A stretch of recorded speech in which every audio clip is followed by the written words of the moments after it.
Prayer. பரிசுத்த பிதாவே, இந்த அருமையான சாயந்திர வேலையில அப்பா உங்களுடைய வார்த்தைகளை தியானிக்கிறதுக்காக நாங்க இந்த வருஷத்துல முதல் முறையா கூட எங்களுக்கு உதவி செய்ததுக்காக நன்றி செலுத்துகிறோம். ஆண்டவரே, வேத வசனங்களை ஆராய்ந்து பாருங்கள், அவைகளால் உங்களுக்கு நித்திய ஜீவன் உண்டு என்று எண்ணுகிறீர்களே என்று சொல்லியிருக்கீங்களப்பா. இந்த பைபிள் ஸ்டடி மூலமா எங்களுக்குள்ள ஆண்டவரே உங்களுடைய ஜீவன் முழுவதுமாய் கடந்து வரட்டும், நாங்க உமக்குள்ள வளரட்டும், இன்னும் அநேக ஆண்டவரே ஆழமான நம்முடைய சத்தியங்களை நாங்கள் அறிந்து கொள்ளவும், அது எங்களுக்கும் எங்களை சார்ந்தவர்களுக்கும் ஆசீர்வாதமா இருக்கும். நீர் உதவி செய்யுங்கப்பா. உங்க கருத்துல இந்த வேலையை ஒப்பு கொடுக்கிறோம். பரிசுத்த ஆவியானவர் எங்களோட என்ன பேச சித்தமா இருக்கிறீங்களோ அத நீங்க சொல்லுகிற விதமாகவே புரிந்து கொள்ள எங்களை ஆட்கொண்டு நடத்துங்க. ஆண்டவரே அப்பா, ஆண்டவரே அந்த அங்கிள் சொன்ன அந்த ஃபேமிலி அவங்களுக்கு கூட கர்த்தர்தாமே அதுல கொடுத்து நடத்தும்படியாக நாங்கள் ஜெபிக்கிறோம். உங்களை நினைவு கூறுகிறோம். இயேசு என்ற நாமத்தில் ஜெபிக்கிறவங்க நல்ல பிதாவே, ஆமென். ஆமென். இந்த நாட்கள்ல நம்ம கிறிஸ்துவுக்குள் நான் யார் என்றதை பத்தி பார்த்தோம். கடந்த வாரத்துல நான் கொஞ்சம் வேகமா போயிட்டேன், ஒரு 10 பாயிண்ட் கிட்ட போயிட்டேன். அது மொத்தம் ஒரு 19-20 பாயிண்ட் இருக்கு. அதுல இப்போ ஒரு சின்ன ஒரு ரிவ்யூ மாதிரி முதல்ல இருந்து போலாம். First point I have been justified, நான் நீதிமானாக ஆக்கப்பட்டிருக்கிறோம் பார்த்துருக்கோம். அதுக்கு வசனம் ரோமர் 5:1. யாராவது 5:1 வாசனம்.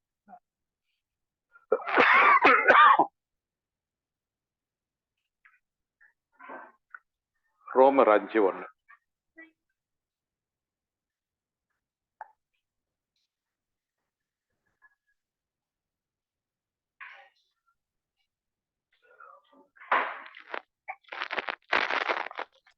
இவ்விதமாக நாம் விசுவாசத்தினாலே நீதிமான்களாக்கப்பட்டிருக்கிறபடியால் நம்முடைய கர்த்தராகிய இயேசு கிறிஸ்து மூலமாய் தேவனிடத்தில் சமாதானம் பெற்றிருக்கிறோம்.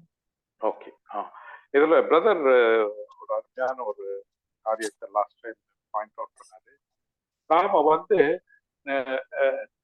நாம இதுல நீதிமான்களாக ஆக்கப்பட்டிருக்கிறோம் இருக்கீங்களா, சொல்லியிருக்கு இல்லையா? அது ரொம்ப ஒரு முக்கியமான காரியம். நம்ம நீதிமான்கள் ஆகிடல, ஆக்கப்பட்டிருக்கிறோம். சரிங்களா?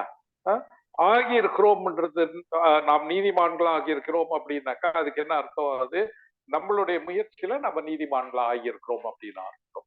ஆனா இந்த இடத்துல நாம நீதிமான்களாக ஆக்கப்பட்டிருக்கின்றோம், ஆக்கப்பட்டிருக்கிறபடியால், therefore being justified by faith, we have been justified, நீதிமான்களாக ஆக்கப்பட்டிருக்கிறோம். அப்போ அந்த நீதிமான்களாக நான் ஆகிறதுக்கு என்ன தகுதி இருக்கு? நமக்கு எந்த தகுதியும் இல்லை. ஆனா தேவன் நம்ம நீதிமான்களாக ஆக்கி இருக்கிறார் இல்லையா? அப்போ அந்த தகுதியே இல்லாத நம்ம நீதிமான்களாக ஆக்கப்பட்டிருப்பதனால கிறிஸ்து மூலமாக தேவனிடத்தில் நம்ம சமாதானம் பெற்றிருக்கிறோம் இல்லையா? தேவன் கூடவே நமக்கு ஒரு சமாதானம் ஆயிருக்கிறோம். நம்ம முதல்ல தேவனோட பாவியா இருக்கும்போது விரோதமாக இருந்தோம். ஆனா அந்த விரோதத்தை தேவனே முன்னெடுத்து அதை அந்த விரோதத்தை இயேசு கிறிஸ்து மூலமாக நமக்கு ஒப்புரவாக்கி நம்ம நீதிமான்களாகவும் ஆக்கியிருக்கோம். ஒப்புரவாக்குறது எந்த இடத்துல அப்படின்னாக்கா 2 கொரிந்தியர் 5:18-19 அந்த இது ரெண்டாவது நான் தேவனுக்கு சொந்தமானவன். ரெண்டாவது பாயிண்ட் நம் தேவனுக்கு சொந்தமானவன். அது 1 கொரிந்தியர் 6:19. 1 கொரிந்தியர் 6:19. உங்கள் சரீரமானது நீங்கள் தேவனாலே பெற்றும் உங்களில் தங்கியும் இருக்கிற பரிசுத்த ஆவியினுடைய ஆலயமாய் இருக்கிறது என்றும் நீங்கள் உங்கள் உடையவர்கள் அல்ல என்றும் அறிவீர்களா அப்படின்னு கேக்குறேன். அப்படின்னாக்கா என்ன அர்த்தம்? இது ஏற்கனவே இது உண்மை, இந்த விஷயம் உங்களுக்கு தெரியுமா? இந்த சத்தியம் உங்களுக்கு தெரியுமா? எந்த சத்தியம்? இந்த சத்தியம் நம்முடைய சரீரம் வந்து தேவனாலே பெற்றுக்கொண்டோம். நம்ம வந்து இந்த சரீரத்தை தேவன் நமக்கு கொடுத்திருக்கிறாரு. அது மட்டும் இல்லாம நம் சரீரத்துல பரிசுத்த ஆவியானவர் ஆலயமாக இருக்கிறார். நம்முடைய சரீரமே பரிசுத்த ஆவியானவருடைய ஆலயமாக இருக்கிறது. நீங்கள் உங்களுடையவர்கள் அல்ல. நாம வந்து நமக்கு சொந்தமானவர்கள் அல்ல, தேவனுக்கு சொந்தமானவர்கள். We belong to God. We don't belong to our own self. ஏன்னாக்கா தேவன் நமக்கு இந்த சரீரத்தை கொடுத்திருக்கிறாரு. இத வந்து இந்த நம்முடைய சரீரத்தையே பரிசுத்த ஆவியானவருடைய ஆலயம் ஆக்கியிருக்கிறாரு. நாம வந்து நமக்கு சொந்தமானவர்கள் அல்ல. இந்த காரியங்களை வந்து இந்த சத்தியம் வந்து ஏற்கனவே சொல்லப்பட்டிருக்கிறது. இதை நீங்க அறிவீர்களா, ஞாபகம் இருக்கா அப்படின்னு கேட்கிறேன். டோன்ட் யூ நோ அப்படின்னு சொல்லிட்டு கேட்கிறேன் இல்லையா? அப்போ நாம வந்து தேவனுக்கு சொந்தமானவர்கள். We belong to God. சரிங்களா? மூணாவது காரியம், I am a member of the Christ body. நான் கிறிஸ்துவனுடைய சரீரத்தின் அவயங்கள். இதை பத்தி நாம லாஸ்ட் டைம் பார்த்தோம். ஒரு சரீரத்துல பல அவயங்கள் இருக்கு. என்னென்ன அவயங்கள், ஏதாவது ஒரு எக்ஸாம்பிள் சொல்ல முடியுமா? கண்ணு, காது, மூக்கு, வாய். கண்ணு, காது, மூக்கு, வாய், தலை, கை, கால். இது ஒவ்வொன்றுத்துக்கும் ஒவ்வொரு வேலை இருக்கு இல்லைங்களா? ஒவ்வொரு அவயத்துக்கும் ஒவ்வொரு வேலை இருக்கு. இதுல எந்த அவயம் ரொம்ப முக்கியமானது? எல்லாமே முக்கியம். எல்லாமே முக்கியம் இல்லைங்களா? அப்போ 1 கொரிந்தியர் 12:27 வாசிங்க. நீங்களே கிறிஸ்துவின் சரீரமாயும் தனித்தனியே அவயவங்களாயும் இருக்கிறீர்கள். அப்ப நாம வந்து கிறிஸ்துவனுடைய சரீரத்துல தனித்தனி அவயங்களா இல்லைங்களா? ஒவ்வொரு அவயத்துக்கும் ஒவ்வொரு வேலை. சபையில கூட ஒவ்வொருத்தருக்கும் ஒவ்வொரு வேலை இல்லைங்களா? இதுல வந்து நான் பெரியவன், நீ பெரியவன், நான் தான் முக்கியமானவன், நீ முக்கியமானவன்ட்டு எதுவுமே சொல்ல முடியாது. அப்படி சொன்னாக்கா அது வந்து இம்மெச்சூரிட்டி, பலவீனத்தை காட்டும். அந்த அவங்களோட கிறிஸ்துவுக்குள் அவங்களுக்கு இருக்கிற பலவீனத்தையும் அவங்களுக்குள்ள இருக்கிற வயது முதிர்ச்சி இன்மையை காமிச்சு, இம்மெச்சூரிட்டியை காமிச்சு. அப்ப நாம எல்லாருமே கிறிஸ்துவனுடைய அவயங்கள். நம்ம ஒவ்வொருத்தருக்கும் ஒவ்வொரு தன்மையும் இருக்கு, ஒவ்வொருத்தருக்கும் ஒவ்வொரு கொடுக்கப்பட்ட ஒரு வேலையும் ஒரு ஊழியமும் இருக்கு. நமக்கு அந்த கிறிஸ்துவ சரீரத்துல ஒவ்வொருத்தரும் ஒவ்வொரு we play one part. அது எப்படி சொல்றது, ஒவ்வொருத்தரும் ஒவ்வொரு வேலையை செய்யறதுக்காக வேண்டி நமக்கு கொடுக்கப்பட்டிருக்கும் இல்லைங்களா? எப்படி கால் வந்து நடக்கிறதுக்கும், கை வந்து வேலைகளை செய்யறதுக்கும், மூக்கு வந்து நுகர்வதற்கும் சுவாசிப்பதற்கும், கண்ணு வந்து பார்வையை கொடுக்குது, நாக்கு வந்து சுவையை கொடுக்குது, பேச கொடுக்குது, பல்லு வந்து அரைக்க கொடுக்குது, காது வந்து கேட்க கொடுக்குது, தோல் வந்து நம்ம சரீரத்தையே மூடி ஒரு போர்வை மாதிரி மூடி மறைக்குது. இந்த மாதிரி ஒவ்வொரு அவயத்துக்கும் ஒவ்வொரு வேலை இருக்குது. அதுல நான் தான் முக்கியம், நீ தான் முக்கியம்ன்ற அந்த ஒரு இதுக்கு இடமே கிடையாது. நம்ம எல்லாருக்குமே ஒவ்வொரு ஊழியத்தை தேவன் கொடுத்திருக்கிறாங்க இல்லையா? அப்போ கிறிஸ்துவனுடைய சரீரத்துல நாம எல்லாருமே ஒவ்வொரு ஊழியக்காரர்களா இருக்கோம். 4வது பாயிண்ட் வந்து லாஸ்ட் வீக் இந்த பாயிண்ட் டிஸ்கஸ் பண்ணி முடிச்சதுக்கு அப்புறம் விமலா கிட்ட பேசிட்டு இருக்கும்போது விமலா ஒரு கேள்வி கேட்டாங்க. எல்லாருமே வந்து அவருடைய சரீரமா இருக்கிறோம், அவயவமா இருக்கிறோம், நற்கிரியை தொடங்கினவர், நம்மளை தொடங்கினவர், முடிக்கிறவர்னு சொல்லி பார்த்தோம். ஸோ இப்படி எல்லாம் இருக்கும்போது சிலர் ஒரு மாதிரி இருக்காங்க, சிலர் ஒரு மாதிரி இருக்காங்க, அந்த மாதிரி எல்லாம் கேட்டுருந்தாங்க.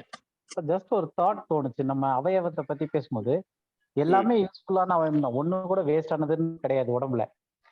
ஆனா யோசிச்சு பார்க்கும்போது நம்ம நகங்களும் முடியும் மட்டும் அதை மட்டும் தான் நம்ம வெட்டுறோம். அந்த அவயத்துல வந்து வேகமா நம்ம சரீரத்திலே திடீர்னு விரல் வேகமா வளர்ந்துகிட்டே இருக்கிறது இல்ல, கால் வேகமா வளர்ந்துகிட்டே இருக்கிறது இல்ல, அதை வெட்டுறதும் இல்லை வளர்ந்த உடனே. ஆனா இந்த முடிய நகத்தையை மட்டும் வெட்டிக்கிட்டே இருக்கிறோம் மாத்தி மாத்தி. அப்ப நான் சொன்னேன், அதுதான் வேகமா ஆக்டிவா வளர்றது, உடம்புல ஃபாஸ்டா கண்ணுக்கு தெரிய வளர்ற பார்ட்டுன்னு பார்த்தோம்னா நகமும் தலைமுடிதான்.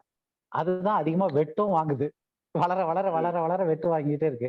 அதுக்காக அந்த நகம் இல்லை அப்படின்னா அந்த நகம் வளர்ற வரைக்கும் அந்த ஃபிளஷை கூட நம்மளால தொட முடியாது. அதுக்கு மேல இருக்க இடத்துல அந்த பெயின் பயங்கரமா இருக்கிற மாதிரி இருக்கும். அது வந்து திரும்ப ரீகேப் ஆனாதான் அந்த லெவல்ல இருக்கு. ஆனா அதுக்கு மேல வளரும் போது மறுபடியும் வெட்டிக்கிட்டு தான் இருக்கும். ஸோ அப்ப அந்த பாடி ஆஃப் கிரைஸ்ட்ல வந்து யார் நகமா ஒரு ரோல் பிளே பண்றாங்களோ, அக்கார்டிங் டு காட்ஸ் வில், தேவனுடைய சித்தத்தின்படி யார் நகமா இருக்காங்களோ அவங்கள வந்து ரொம்ப பிரயோஜனப்படுற மாதிரியே தெரியாது. ஆனா அவங்கதான் அதிகமா அடிபட்டு வெட்டுப்பட்டுக்கிட்டே இருப்பாங்க. அதிகமா வளரவும் செய்யறாங்க. வளரவும் செய்யறது அவங்கதான். அதிகமா வளர வளர அடிவாக்குறதும் அவங்கதான்.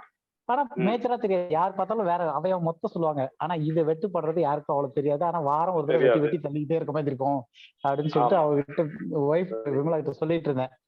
அப்போ வந்து ஸ்ரீ காட் அந்த ஒரு இது, ஓகே நமக்கு என்ன ரோல் இருக்கோ, நம்ம இவ்வளோ செஞ்சாலும் நமக்கு அடி உழுதுகிட்டே இருக்கும். ஓகே நம்ம நகமா இருக்கலாம், இல்ல முடியா இருக்கலாம்.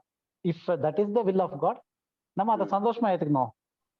Because we are part of the body of Christ அப்படின்னு சொல்லிட்டு. ஸோ அந்த தாட் போன வாரம் மீட்டிங் முடிச்சதுக்கு அப்புறம் நாங்க டிஸ்கஸ் பண்ணிருக்கும் போது பேசணும். ஸோ அதை just want to share that also. Thank you. Okay, very good. Okay. நாலாவது பாயிண்ட் வந்து, நான் தேவனில் நிலை பெற்று அபிஷேகப்பட்டு முத்திரையிடப்பட்டிருக்கேன். மூணாவது, ஃபர்ஸ்ட் வந்து எஸ்டாப்ளிஷ்டு, நிலை பெற்றிருக்கு, தேவனிடத்துல நம்மள எஸ்டாப்ளிஷ் பண்ணியிருக்கிறாரு. ரெண்டாவது அபிஷேகப்பட்டிருக்காரு. மூணாவது வந்து அந்த அபிஷேகப்பட்ட நம்மள வந்து முத்திரையிடப்பட்டிருக்காரு. பாருங்க, ஃபர்ஸ்ட் நம்மள எஸ்டாப்ளிஷ் பண்றாரு, கிறிஸ்துவுக்குள் எஸ்டாப்ளிஷ் பண்ணி அபிஷேகம் பண்றாரு. அபிஷேகப்பட்டு முத்திரையிட்டு இருக்கிறார். இது எந்த வசனம்னா 2 கொரிந்தியர் 1:21-22 வாசிக்கலாம். கூட எங்களையும் கிறிஸ்துவுக்குள் ஸ்திரப்படுத்தி நம்மை அபிஷேகம் பண்ணினவர் தேவனே. அவர் நம்மை முத்திரித்து நம்முடைய இருதயங்களில் ஆவி என்னும் அச்சாரத்தையும் கொடுத்திருக்கிறார். அச்சாரம்னா என்னன்னு சொல்லிட்டு போன வாரம், அதுக்கு முந்திர வாரம் பார்த்தோம், ஞாபகம் இருக்குங்களா? அச்சாரம்னா என்னன்ட்டு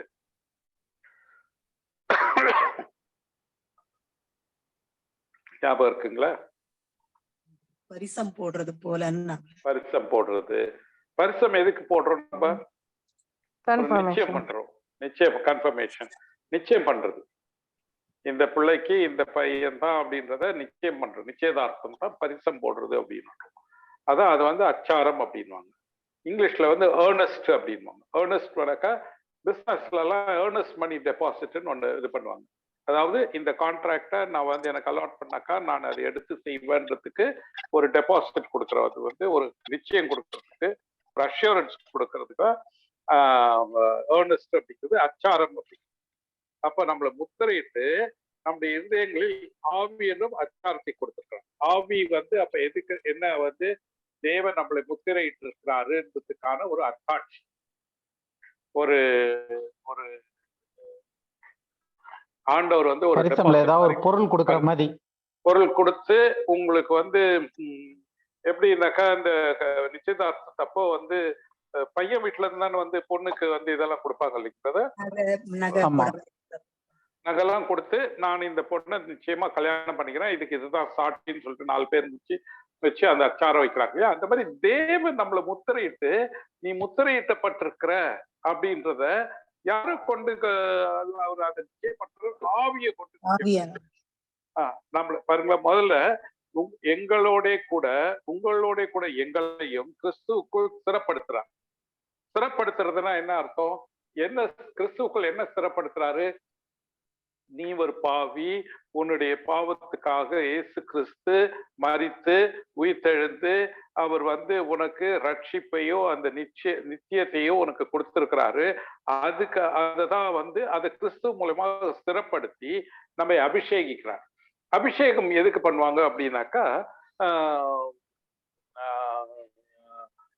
அதாவது அந்த காலத்துல ஓல்ட் டெஸ்டமெண்ட்ல ஒரு ராஜாவை வந்து அபிஷேகம் பண்ணும் போது அவ வந்து ராஜான்றது நிச்சயிக்கிறது. அதே மாதிரி ஒரு தீர்க்கதரிசி அபிஷேகம் பண்ணும் போது இவர் ஒரு தீர்க்கதரிசி தான் சொல்லிட்டு கடவுளால் அப்ரூவ் அவருக்கு தான் அந்த அபிஷேகம் பண்ண அனாயிண்டிங் அப்படின்னு. அதே மாதிரி நம்ம கிறிஸ்துவுக்குள் ஸ்திரப்படுத்தி நம்மளை வந்து அபிஷேகம் பண்றார். அதாவது அவர் ஒரு அதாவது அஷூரன்ஸ் கொடுத்து நம்மையும் முத்தரிக்கிறார். நீ உன்னை வந்து நான் வந்து உன்னை விட்டு விலகுவதும் இல்லை, உன்னை கைவிடுவதும் இல்லை, நீ வந்து என்னை விட்டு பிரிஞ்சு போக மாட்டேன், நான் உன்னை முத்திரையிட்டுற, சத்ருவானவன் எந்த காரணத்தை கொண்டோ உன்னை எடுத்து என்கிட்ட பிரிக்க முடியாதுன்றத அஷூரன்ஸ் பண்ணி, அந்த அஷூரன்ஸுக்கு ஒரு ஒரு அத்தாட்சியாக ஆவிய பரிசுத்த ஆவிய தேவன் தன்னுடைய சொந்த ஆவியையே ஒரு அத்தாட்சியாக கொடுக்கிறார். அதான் ரொம்ப பியூட்டிஃபுல்லான வசனம். அது இன்னும் ஒரு தடவை வாசிக்கலாம். 2 Corinthians 1:21-22. உங்களோட கூட எங்களையும் கிறிஸ்துவுக்குள் ஸ்திரப்படுத்தி நம்மை அபிஷேகம் பண்ணினவர் தேவனே. அவர் நம்மை முத்திரித்து நம்முடைய இருதயங்களில் ஆவி என்னும் அச்சாரத்தையும் கொடுத்திருக்கிறார். ஓகே, அப்போ நான் கிறிஸ்துவுக்குள் தேவனாலே நிலை பெற்றிருக்கேன், ஸ்திரப்படுத்தப்பட்டு அபிஷேகப்படுத்தப்பட்டிருக்கு, முத்திரையிடப்பட்டிருக்கு இல்லைங்களா? நான் கிறிஸ்துவுக்குள் யாரு?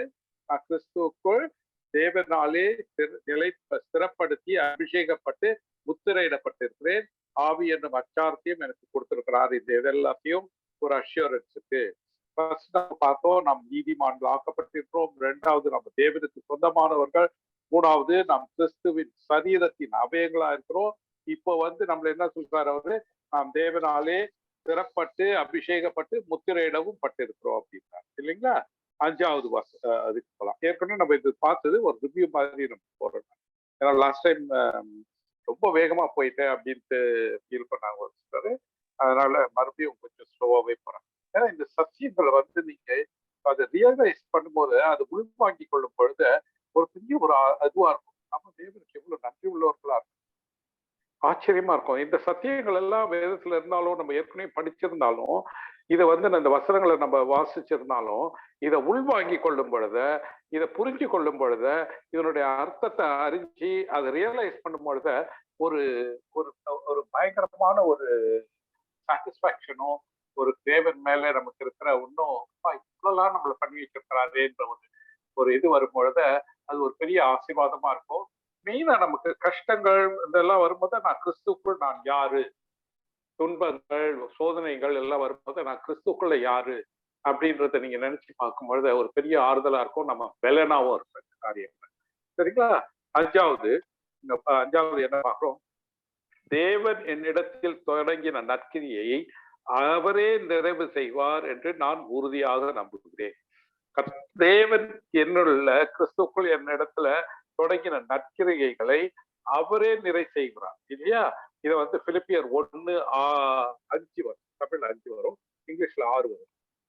உங்களில் நற்கிரியை தொடங்கினவர் அதை இயேசு கிறிஸ்துவின் நாள் பரியந்தம் முடிய நடத்தி வருவார் என்று நம்பி நான் என் பெயரை ஸ்தோத்திரிக்கிறேன். ஓகே, இருக்கு தண்ணீர் எங்க இருக்கு பாருங்க. அப்போ இந்த இடத்துல பாருங்களேன், ரொம்ப முக்கியமான காரியம் நம்ம பார்க்க வேண்டியது, இந்த நற்கிரிகளை தொடங்கினவர் யாரு? கர்த்தர் தொடங்கினாரு. ஆனா இதை நடக்கிறது நம்ம தானே நடத்திட்டு வரோம். அந்த நற்கிரிகளை அவர் தொடங்கிட்டாலும் நாம தானே நடத்தி வரோம், நாம தானே அந்த காரியங்கள் எல்லாம் செய்து வரோம். நடத்துகிறார், கர்த்தரே நடத்துறாரு. அப்ப நம்மளுடைய பாட்டு என்னது? நம்ம பின்னாலே போக வேண்டிய வேலை.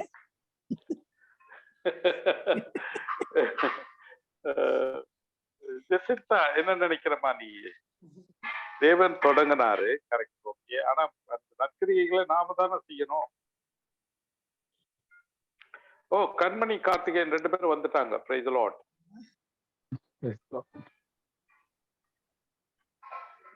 நாம தான் செய்யணும். நிறைய நேரங்களை நம்ம செய்யணும்னு நினைக்கிறோம். உள்ள ஒரு போராட்டம் இருந்துட்டு தானே இருக்குது. ஆனா வசனம் என்ன சொல்லுது? யார் செய்யறாங்க அப்படின்னு பாருமா. கர்த்தர் செய்யறாரு. கர்த்தர் செய்யறார். பாருங்க, உங்களின் நற்கிரியை தொடங்கினவர் அது இயேசு கிறிஸ்துவின் நாள் பரியந்தம் முடிய நடத்தி வருகிறார். நம்ம என்ன பண்றோம்? நம்புறோமா? நம்ம நம்பல இல்லையா? நம்பல. அதனாலதான் அவர் சொல்றாரு, இதை நம்பி அடுத்த வருஷம் வாசிங்க 6 முடிகிறாரு. ஆக்சுவலா நம்பி நான் உங்களை நினைக்கிற பொழுதெல்லாம் என் தேவனை ஸ்தோத்திரிக்கிறேன். பாருங்க, இதை நம்புறாரு அவரு. இதை நம்பி யார் நற்கிரிகளை தொடங்கினவர் தேவன், இதை நடத்தி வருகிறவரும் தேவன். என்னுடைய வேலை என்ன? அவருடைய வழிநடத்துதலுக்கு என்னை ஒப்பு கொடுக்கல, முரண்டு பிடிக்கல. சின்ன பிள்ளைங்களுக்கு ஏதாவது ஒண்ணு கேட்குங்க, கடையில கூட்டு போகும்போது ஏதாவது ஒண்ணு வாங்கி கொடுக்கலாட்டாக்கா அங்கேயே உட்காந்துருங்க, கையை கால உதறிக்கிட்டு, இல்லையா? கவனிச்சிருக்கீங்களா? கடையில இது என்னுடைய மகளுடைய சிஸ்டர்-இன்-லாவுடைய பையன் ஒருத்தன், அவன் வந்து கடைக்கு போனாக்கா ஒரு நாள் வந்து ஒண்ணு கலடா பண்ணாம, என்னன்னாக்கா அவனுக்கு வாஷிங் மிஷின் வாங்கி வேணும் அப்படின்னு விளையாட்டுருக்கு. அது இல்லைன்னா உடனே கையை கால உதறிட்டு கடையிலேயே உட்காந்துட்டான் அவன். ஒரு நாள் வந்து ரோட்ல ஒரு ஜேசிபி, அந்த பெரிய வண்டி போன உடனே அதை எனக்கு வாங்கி கொடுங்க அப்படின்னு சொல்லிட்டு அடம் பிடிச்சான் அவன். சரிங்களா? அந்த மாதிரி பிள்ளைங்க வந்து ஒத்துழைக்காம அடம் பிடிக்கங்க. அதுங்க என்ன நினைக்கிறாங்களோ அது வேணும்னு சொல்லிட்டு. குழந்தைங்க மட்டும் பண்றாங்களா, நம்மளும் அந்த மாதிரி சில நேரங்களை பண்றோமா?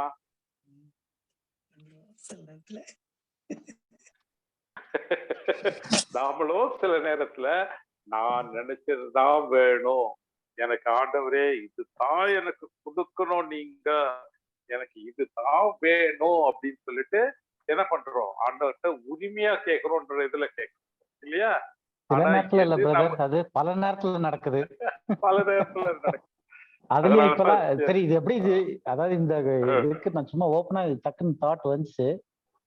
சில டைம்ல வந்து இன்னைக்கு வந்து குழந்தைங்க வந்து ஏதாவது ஒண்ணு, ஆக்சுவலா இந்த சைக்காலஜி படிக்கும் போதே அதுல வரும், குழந்தைங்க வந்து ஒண்ணு அடம் பிடிச்சு கேட்டா அதை கொடுக்காதீங்க. அடம் பிடிச்சு கேட்டு அதை கொடுத்துட்டீங்கன்னா அந்த டைம்ல குழந்தைங்களுக்கு வந்து ஒண்ணு கேட்டு பெறணுன்றத விட அடம் பிடிச்சா கிடைக்கும் அப்படின்ற ஒரு தவறான இது உள்ள போகுது அப்படின்றாங்க. அதனால ஒரு குட் பேரண்டிங் அப்படின்னா குழந்தைங்க வந்து அடம் பிடிக்கும் போது அதை கொடுக்காதீங்க, அதுக்கப்புறம் அதுக்கு எப்ப தேவையோ பார்த்துட்டு அதை கொடுங்க. முக்கியமான விஷயம், அதை அழுது அடம் பிடிக்கும் போது அந்த பொருளை கொடுத்தாச்சுன்னா அது மைண்ட் செட்ல என்ன வரும்னா, நம்ம அழுது அடம் பிடிச்சு சாப்பிடாம உருண்டு உருண்டு இது பண்ணோம்னா நமக்கு அந்த பொருள் கிடைக்கும் அப்படின்ற ஒரு அப்படின்றது. இது தவறான டீச்சிங் சொல்லிட்டு ஈவன் ஒரு ஜெனரல் பேரண்டிங்ல சொல்றாங்க. ஆனா இன்னைக்கு ஒரு காரியம் வந்து நடக்கணும் அப்படின்னும் போது உபவாசம் இருந்து ஜெபம் பண்ணி கர்த்தரிடத்துல கேளுங்க அப்படின்றாங்க. சோ அது how far in the dispensation of graceல வந்து நற்கிரியை தொடங்கினவர் கிறிஸ்துவின் நாள் பரியந்தம் அதை நடத்த வல்லவராக இருக்கிற தேவன், அதை அவர் தான் நடத்தி முடிக்க போறாரு நமக்கு. அதாவது இன் கிரைஸ்ட் நம்ம இந்த இது படிச்சுட்டு வரதுல ஏகப்பட்ட விஷயங்கள் நம்ம படிக்கிறோம், புரிஞ்சுக்கிறோம். ஸோ அப்ப இந்த பெர்ஸ்பெக்டிவ்ல பார்க்கும்போது ஒரு பொல்லாத தகப்பன்களுக்கே வந்து பிள்ளைகளுக்கு ஒரு கெட்ட உதாரணமாயிரும். அந்த மாதிரி அடம் பிடிக்கும் போது கொடுக்காதீங்கன்னும் போது ஆண்டவர்கிட்ட இருந்து நீங்க ஒன்ன பொருத்தனை பண்ணி கேளுங்க, இல்ல உபவாசம் இருந்து அதை கேளுங்க அப்படின்றாங்க. உபவாசம் இருக்கிறது தப்பு கிடையாது. உபவாசம் இருக்கிறது வந்து வேதத்தோட நெருங்கி இருக்கணும் அப்படின்ற மோட்டிவ்ல நம்ம வந்து சாப்பாடு செய்யற நேரத்துல அதை பைபிள்ல ஸ்பெண்ட் பண்ணலாம், இல்ல அந்த சாப்பாட்டுக்கு அவரை காசு ஒரு தரித்திரர் கொடுத்துட்டு நம்ம உட்காந்து பைபிள் படிக்கலாம். That is entirely different. ஆனா தேவன்ட்டு வந்து ஒண்ணு பெறதுக்காக நான் உபவாசம் இருக்கிறேன்னா அது வந்து நான் பட்னி கடந்து அடம் பிடிக்கிற மாதிரி, அது எனக்கு வர்ற வரைக்கும் நான் உபவாசம் இருக்கிறேன்றது வந்து அது வந்து நிறைய டிஃபரன்ஸ் ஆஃப் ஒப்பீனியன் இருக்கலாம். பட் என்ன பொறுத்த வரைக்கும் அது வந்து நான் இந்த பெர்ஸ்பெக்டிவ்ல தான் பாக்குறேன். அந்த உபவாசம் இருந்து அந்த அடம் பிடிக்கிறதுன்ற டாபிக்ல வந்தோடனே எனக்கு அது ஜஸ்ட் அந்த தாட் வந்துச்சு. நம்ம வந்து வாயில இருந்து வார்த்தை பிறவாதற்கு முன்னே நமக்கு என்ன வேணும்ன்றத நம்மளுடைய ஆண்டவர் அறிஞ்சிருக்கிறாரு, நம்மளுடைய பரம தகப்பன். அப்ப வாட் ஐ நீட் இஸ் ஆண்டவர் வந்து டெஃபினட்டா he is going to give. என்னுடைய தேவைகளை அறிந்திருக்கிறவரு என் வாயில இருந்து வார்த்தை பிறக்கிறதுக்கு முன்னாடியே இது பண்றது. அப்ப என்னுடைய பிரேயரும் இதுவும் வந்து அவரை ப்ரைஸ் பண்ணி தேங்க் பண்றதா, அந்த தேங்க்ஃபுல் ஹார்ட்டா தான் இருக்கணும் தவிர உபவாசம் இருந்து நான் ஒண்ணு பெறணுன்றதுக்காக பண்றது வந்து இட்ஸ் அந்த டீச்சிங்கே வந்து இந்த டிஸ்பென்சேஷன் ஆஃப் கிரேஸ்க்கான டீச்சிங் இல்லைன்னு நினைக்கிறேன் நான். அது அந்த எந்த அளவுக்கு நாம வந்து தேவனை புரிஞ்சுக்கிறோமோ அந்த அளவுக்கு நமக்கு வந்து அந்த maturity. Definitely. Okay. Yeah. Thank you. So, என்னிடத்துல நற்கிரியை தொடங்கினவரும் அவரே, நிறைவேற்றும் அவரே, நான் உறுதியாக நம்பியிருக்கேன் இல்லையா? I am confident of it. அப்போ கிறிஸ்துக்குள்ள நான் யாரு? அப்போ நான் வந்து நீதிமானாக ஆக்கப்பட்டிருக்கிறேன், நான் தேவனுக்கு சொந்தமானவன், கிறிஸ்துவனுடைய அவயம், அவரை என்னை நிலைப்படுத்தி ஸ்திரப்படுத்தி அபிஷேகம் பண்ணி முத்திரையிட்டு இருக்கிறாரு. என்னிடத்துல நற்கிரியை அவரே தொடங்கி அவரே கிறிஸ்துவின் நாள் பரியந்தம் நிறைவேற்றிய வருகிறாருன்றத நான் விசுவாசிக்கிறேன், நம்புறேன், நான் அது உறுதியா நம்புறேன். அடுத்தது 6வது பாயிண்ட் வந்து நான் பரலோகத்தின் குடிமகன். I am citizen of heaven. குடிமகன், குடிமகள். சரிங்களா? பிலிப்பியர் 3வது அதிகாரம் 20வது வசனம். நம்முடைய குடியிருப்போ பரலோகத்தில் இருக்கிறது, அங்கே இருந்து கர்த்தராய் இருக்கிற இயேசு கிறிஸ்து என்னும் இரட்சகர் வர எதிர்பார்த்து கொண்டிருக்கிறோம். நம்மளுடைய குடியிருப்பு வந்து பரலோகத்துல இருக்கு அப்படின்னா, இஸ்ரவேலனுடைய குடியிருப்பு எங்க? பூமியிலேதான். பூமியிலேதான் இல்லைங்களா? அப்ப நம்ம ஓல்ட் டெஸ்டமென்ட் நம்ம வந்து ரொம்ப ஒரு நுண்ணிப்பா படிச்சு பார்த்தோம்னாக்கா, அவங்களுக்கு வந்து இந்த பூமி, அவங்களுடைய எதிர்பார்ப்பே பூமியில தான் இருக்கும். யோபு வந்து ரொம்ப அதிகமா, யோபு தான் ஃபர்ஸ்ட் எழுதின புக்கு. ஈவன் ஜெனிசஸ் எழுதுறதுக்கு முன்னாடியே, மோசஸ் ஜெனிசஸ் எழுதுறதுக்கு முன்னாடியே ஆபிரகாம் டைம்ல யோபு எழுதினாரு அப்படின்றது. அதுல வந்து அவர் ஒரு வார்த்தை சொல்லுவார், கடைசி காலத்துல என் கண்களில் என்னுடைய மீட்பரை நான் காண்பேன் அப்படின்னு. வாசிருக்கீங்களா? யாருக்காவது ஞாபகம் இருக்கு அந்த வசனம்?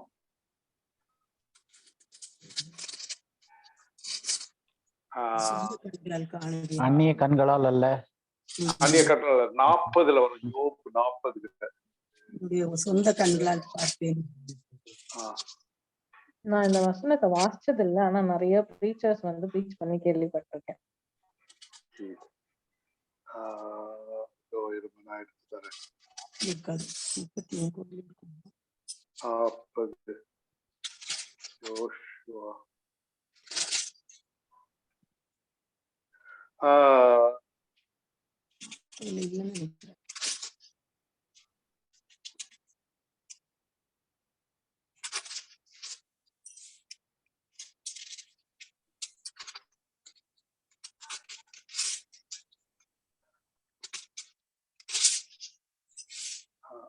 Redeemer. Job 1925 brother, 27. Job 1927. Okay, 25 to 27 இருக்கு. 25. அவரை நானே பார்த்தேன், அந்நிய கண்கள் அல்ல, என் கண்களே அவரை காணும். இந்த வாஞ்சியால் என் உள்ளிந்திரியங்கள் எனக்குள் சோர்ந்து போகிறது. அப்ப 26 வாசிங்க.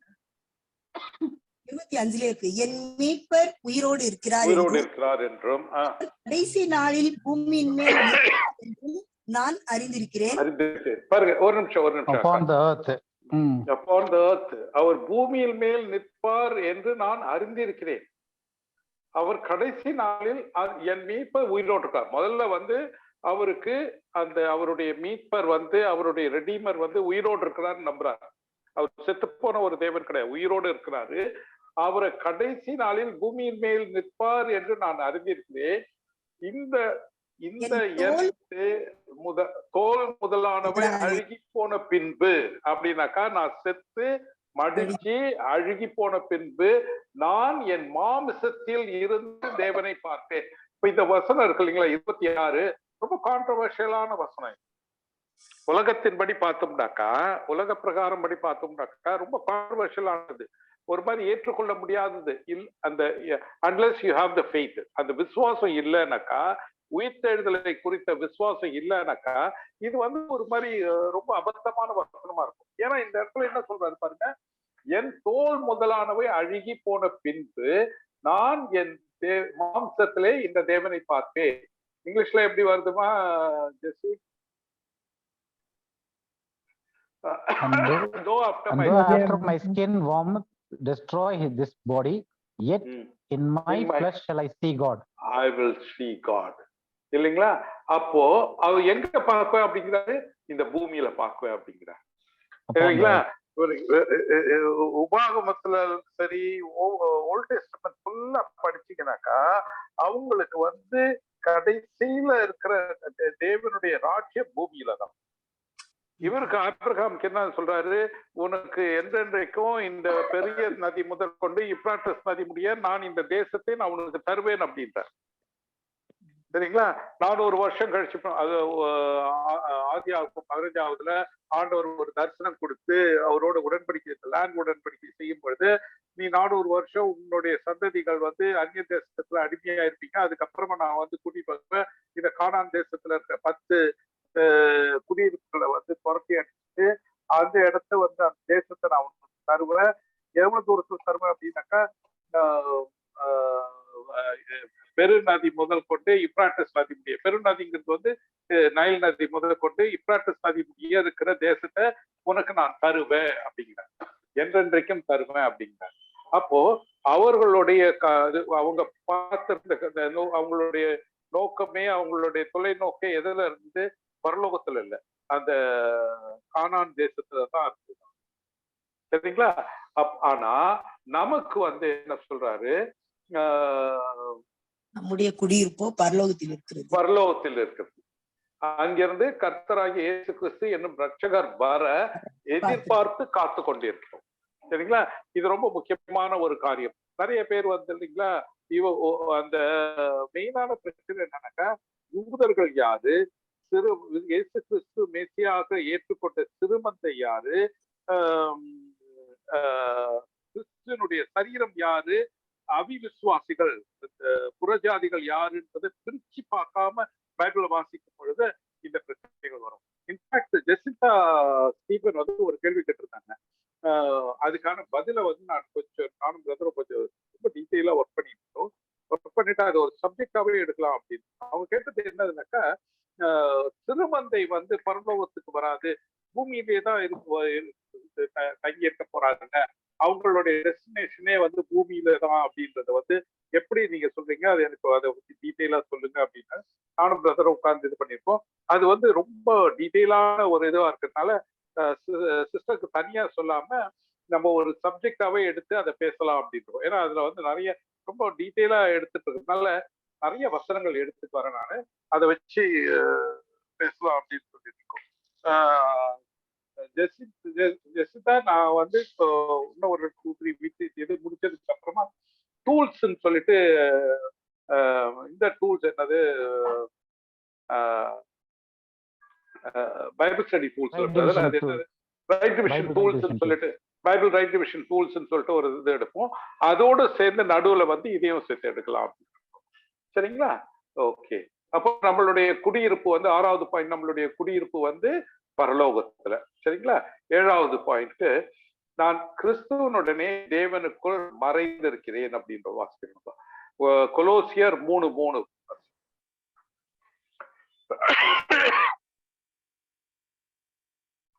கொலோசியர் 3:3.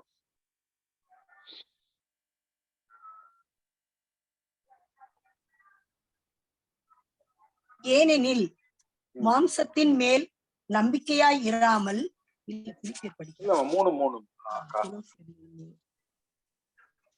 கொலோசியர் 3:3. ஏனென்றால் நீங்கள் மரித்தீர்கள், உங்கள் ஜீவன் கிறிஸ்துவுடனே தேவனுக்குள் மறைந்திருக்கிறது.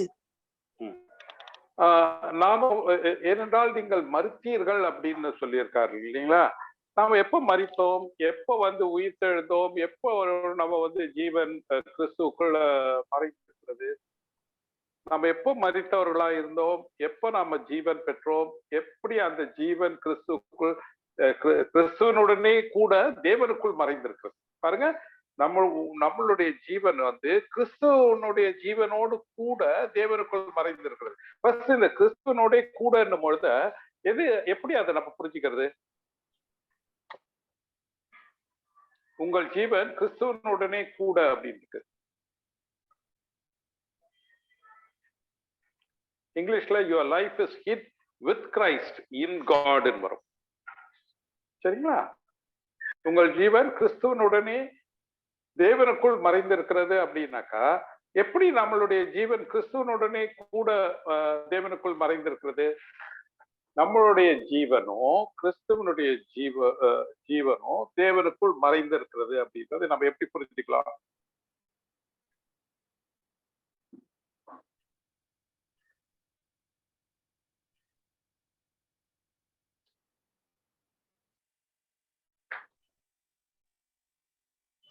எப்படி அக்கா, யாராவது சொல்ல முடியுமா?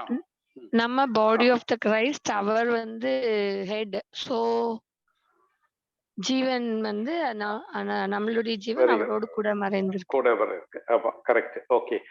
தலையும் பாடியும் பிரிஞ்சிருக்க முடியாது இல்லைங்களா?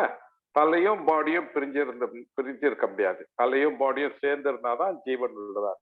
ஏன்னாக்கா அந்த இடத்துல பாருங்க, நாம வந்து கிறிஸ்துவனுடைய சரீரமும், கிறிஸ்து நமக்கு தலையுமா இருக்கிறார்.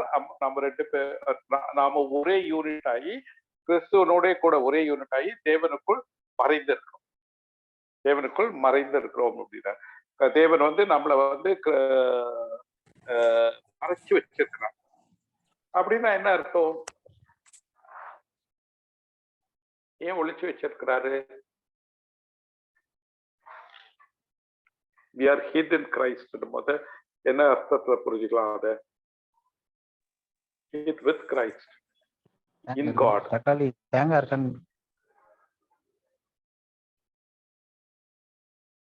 பிரதர் ஒரு தடவை இதை பத்தி பேசும்போது ரொம்ப தெளிவா கொடுத்த. நாம டிஸ்கஸ் பண்ணும்போது பேசணுமா பிரதர்? அது சாரி பிரதர், கால் வந்துச்சு இப்பதான். சொல்லுங்க திரும்ப. என்ன இல்ல, we are hid with Christ in God அப்படின்னும் போது எதுக்கு தேவன் நம்மள வந்து கிறிஸ்துவுக்குள்ள வந்து நம்மளையே மறைச்சு வச்சிருக்கணும்?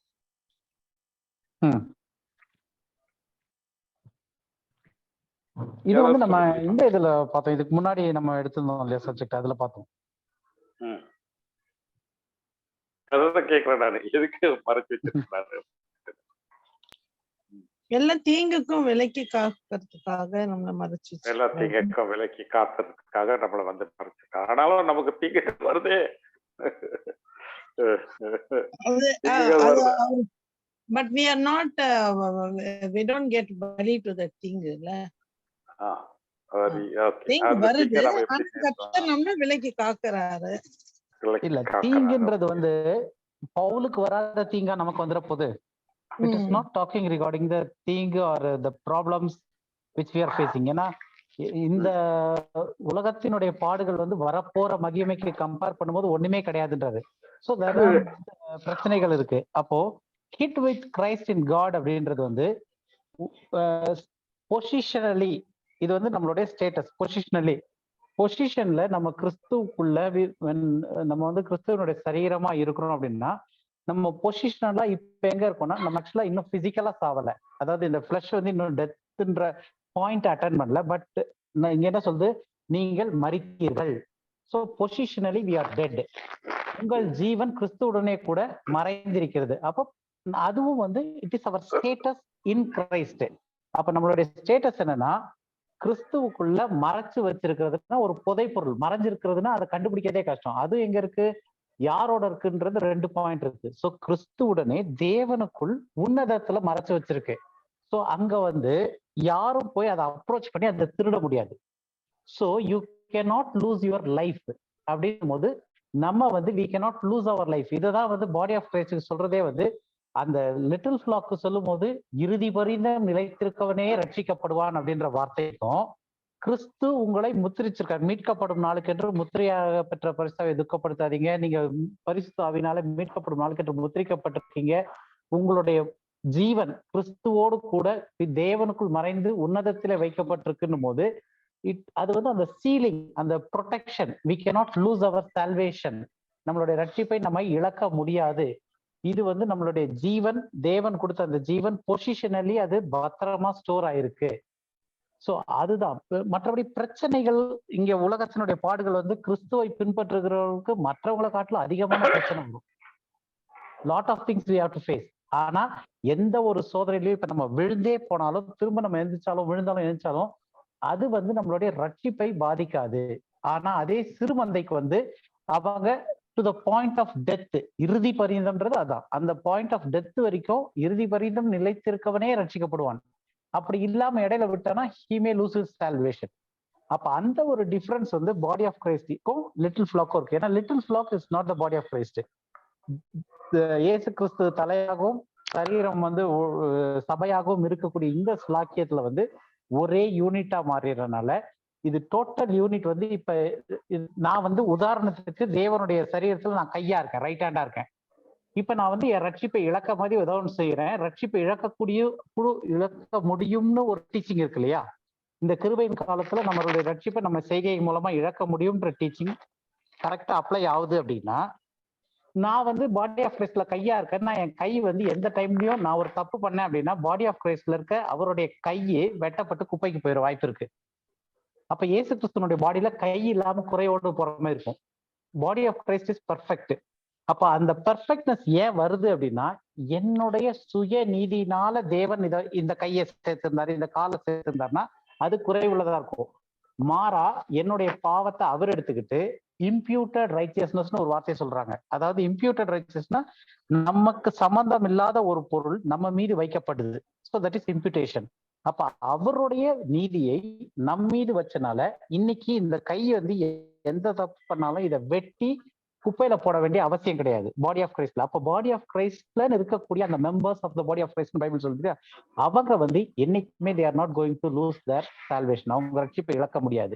ஏன் அப்படின்னா அவங்க தேவனுடைய சரீரத்துல இருக்காங்க. அவங்க வந்து அவங்களுடைய நீதினால தேவனுடைய சரீரத்துல சேர்க்கப்படல, தேவனுடைய நீதினால அது இம்ப்யூட் பண்ணப்பட்டு அவங்க மீது வைக்கப்பட்டு நீதிமான் ஆக்கப்பட்டு அவங்க அதுல இருக்கிறனால அதுலயும் பிசாசானவன் இருக்கக்கூடாதுன்றதுக்காக தெளிவா தெரியுற மாதிரி நம்ம மரித்திருக்கிறோம். நம்மளுடைய ஜீவன் வந்து கிறிஸ்துவுடனே கூட தேவனுக்குள் உன்னதத்துல மயத்து வைக்கப்பட்டிருக்கு. அப்ப அந்த பிளேஸை வந்து வேற எந்த ஒருத்தராலும் போய் அப்ரோச் பண்ணி ஈவன் நானே நினைச்சாலும் என்னை வந்து கிறிஸ்துவனுடைய சரீரத்துல இருந்து பிரிச்சுக்கிட்டு வர முடியாது. ஏன்னா என்னுடைய பவர் வந்து கிறிஸ்துவின் வல்லமையோட பெருசு கிடையாது, அவருடைய ரத்தத்தோட பெருசு கிடையாது, அவருடைய கிருபையோட பெருசு கிடையாது என்னுடைய பாவ செயல்கள். அப்ப எல்லாத்தையும் தாண்டி அதை ஒட்ட வச்சு அதை மறைச்சு வச்சிருக்குன்றது அவ்வளவு பெரிய ஒரு ஆழமான சத்தியம் தான். இந்த our life is hid with Christ in God in the heavenly places. அடுத்து முன்னாடி பின்னாடி வசனம் பார்த்தோம்னா இது எங்க இருக்குன்னா ஹெவன்லி பிளேசஸ், வான மண்டலங்கள்ல அப்படின்ட்டு இருக்கு. அந்த மாதிரி சரிங்களா? புரியுதாமா ஜெசி? புரியுது, ரொம்ப நல்லா இருக்கு, ஒரு மாதிரி மனசுக்கு ரொம்ப ஆறுதலா இருக்கு. Very good, okay. இப்ப வந்து நம்மளுடைய ஜீவன் வந்து கிறிஸ்துவுடனே கூட தேவனுக்குள் மறைந்திருக்கு. நம்மளுடைய பொசிஷன் செக்யூர்ட் பொசிஷன், சரிங்களா? அந்த பொசிஷனை செக்யூர்டு, அது வந்து நமக்கு வந்து எந்த வித ஒரு கவலையும் கிடையாது. உலகத்தினுடைய பிரச்சனைகள், பாவங்கள், மற்ற கஷ்ட நஷ்டங்கள் எது வந்தாலும் அது இந்த உலகத்தோட தான் முடிய போகுது. நமக்கு வந்து ஒரு அஷூரன்ஸை தேவன் கொடுத்திருக்கிறாரு. இயேசு கிறிஸ்துவோடு கூட நம்மளை வந்து ஒரு செக்யூர்டான ஒரு இடத்துல வச்சிருக்கிறார் இல்லையா? எவ்வளவு பெரிய ஒரு அருமையான சத்தியம் பார்த்தீங்களா? நம்ம கிறிஸ்துக்குள்ள நாம யாரு, கிறிஸ்துக்குள் நான் யாருன்றத இந்த காரியங்கள் எல்லாம் தெளிவுபடுத்துது. இதை முடிச்சதுக்கு அப்புறமா பிரதர் வந்து இதை வந்து ஃபுல்லாவே ஷேர் பண்ணுவோம். பிரதர் இது ஃபுல்லா ஷேர் பண்ணாதான் வந்து அதை அப்பப்போ அவங்க வச்சு பார்க்கறதுக்கு. ஆமாமா, சரிங்களா? லாஸ்ட் டைமே ஷேர் பண்ணிருக்கேன். ஷேர் பண்றேன். ஏன்னா ரொம்ப பெருசா போட்டா பார்க்கிறதுக்கு கஷ்டமா இருக்கும். 10 பாயிண்ட்ஸ் ஷேர் பண்ணிடுறேன். 10 points. Okay, right brother. Okay, இது வந்து 8வது பாயிண்ட். 8வது வந்து நான் கிறிஸ்துவனுடைய கூட உன்னதங்களிலே உட்கார்ந்து இருக்கிறேன். எபேசியர் 2:7 வசனம். இங்கிலீஷ்ல வந்து 6, தமிழ்ல வந்து 7. 2:7. கிறிஸ்து இயேசுவுக்குள் நம்மை அவரோட கூட எழுப்பி உன்னதங்களிலே அவரோட கூட உட்காரவும் செய்தார். இத வந்து ஒரு நிமிஷம் இப்படி வாசிக்கலாமா அக்கா? கிறிஸ்து இயேசுக்குள் நம்மை அவரோடு கூட எழுப்பி உன்னதங்களிலே அவரோடு கூட உட்காரவும் செய்வார் அப்படின்னு வாசிச்சோம்னா என்ன அர்த்தம்? அது ஃபியூச்சர். செய்தார் அப்படின்னாக்கா ஏற்கனவே செஞ்சுட்டாருன்னு அர்த்தம். ஏற்கனவே செஞ்சுட்டாருன்னு அர்த்தம். அப்போ பொசிஷனலி நம்ம இப்ப எங்க இருக்கிறோம்? கிறிஸ்துவோட கூட உன்னதங்களிலே இருக்கிறோம் இல்லைங்களா? பொசிஷனலி. இப்ப வந்து வேணா சரீரத்துல நாம வந்து இந்த இடத்துல இருக்கலாம், உலகத்துல இருக்கலாம், சரிங்களா? போன வசனத்துல வாசிச்ச மாதிரி கிறிஸ்துவனோட கூட தேவனுக்குள் நாம மறைஞ்சு இருக்கிறோம். இந்த இடத்துல தேவனோட கூட உன்னதங்களிலே உட்காரவும் செய்திருக்கிறார் அப்படின்னா பாத்தீங்களா? இது இன்னொரு அஷூரன்ஸ். நம்மளுடைய பொசிஷன் என்ன பொசிஷன்ல இருக்கிறோம்ன்றதுக்கான அஷூரன்ஸ். அந்த பொசிஷனை யாராலையும் மாற்ற முடியாது. நம்மளால மாற்ற முடியுமா? முடியாது. பாவம் செய்வதன் மூலமாக நான் என்னுடைய அந்த பொசிஷனை மாற்ற முடியுமா?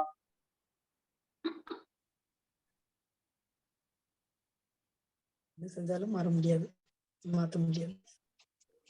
இன்னொரு விஷயம் என்னன்னா, பாவம் செய்யறனால தேவன் அச்சாரமாக கொடுத்த பரிசுத்த ஆவியை விரட்டி அந்த அச்சாரத்தை முறித்து முத்திரையை முடைக்க முடியுமா? தேவன் கொடுத்த முத்திரையை முடியாது, முடியாது. முடியாது. தேவன் மறைத்து வைத்திருக்கிற அந்த அந்த ஒரு ஒரு பெரிய சேஃப்ல போட்டு பூட்டி வச்சிருக்காரு. ஒரு உதாரணம் சொல்றேன், அந்த பூட்டை உடைச்சு அவரை விட பவர்ஃபுல்லா நம்மள வந்து ஆக்க முடியுமா? நம்மளுடைய பாவம் நம்ம என்ன செஞ்சா அந்த காரியத்தை உடைக்க முடியும்? எதுவுமே செய்ய முடியாது, உடைக்கவும் முடியாது. முடியாது. ஏன்னாக்கா நம்ம எதுவுமே செஞ்சு அந்த இடத்துக்கு போகல. ரொம்ப சிம்பிளானது. நாம என்ன செஞ்சு அந்த இது தகுதியை பெற்றோம்? ஒண்ணுமே கிடையாது. சரிங்களா? அப்போ நம்ம ஒண்ணுமே செஞ்சு அந்த தகுதியை பெறாத நாம வேற எது செஞ்சோம் அந்த இடத்துக்கு போகவும் முடியாது. நம்மள வந்து நீதிமான்களாக ஆக்கப்பட்டிருக்கின்றோம் நாம. கரெக்டுங்களா? பார்த்தோங்களா? ஃபர்ஸ்ட் பாயிண்டே வந்து நாம நீதிமான்களாக ஆகல. நம்மளுடைய சொந்த முயற்சியில நம்ம நீதிமான்களாக ஆகல, ஆக்கப்பட்டிருக்கிறோம். நீதிமான்களாக ஆக்கப்பட்டிருக்கிறோம்.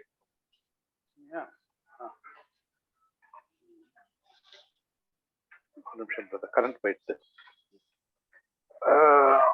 ஓகே.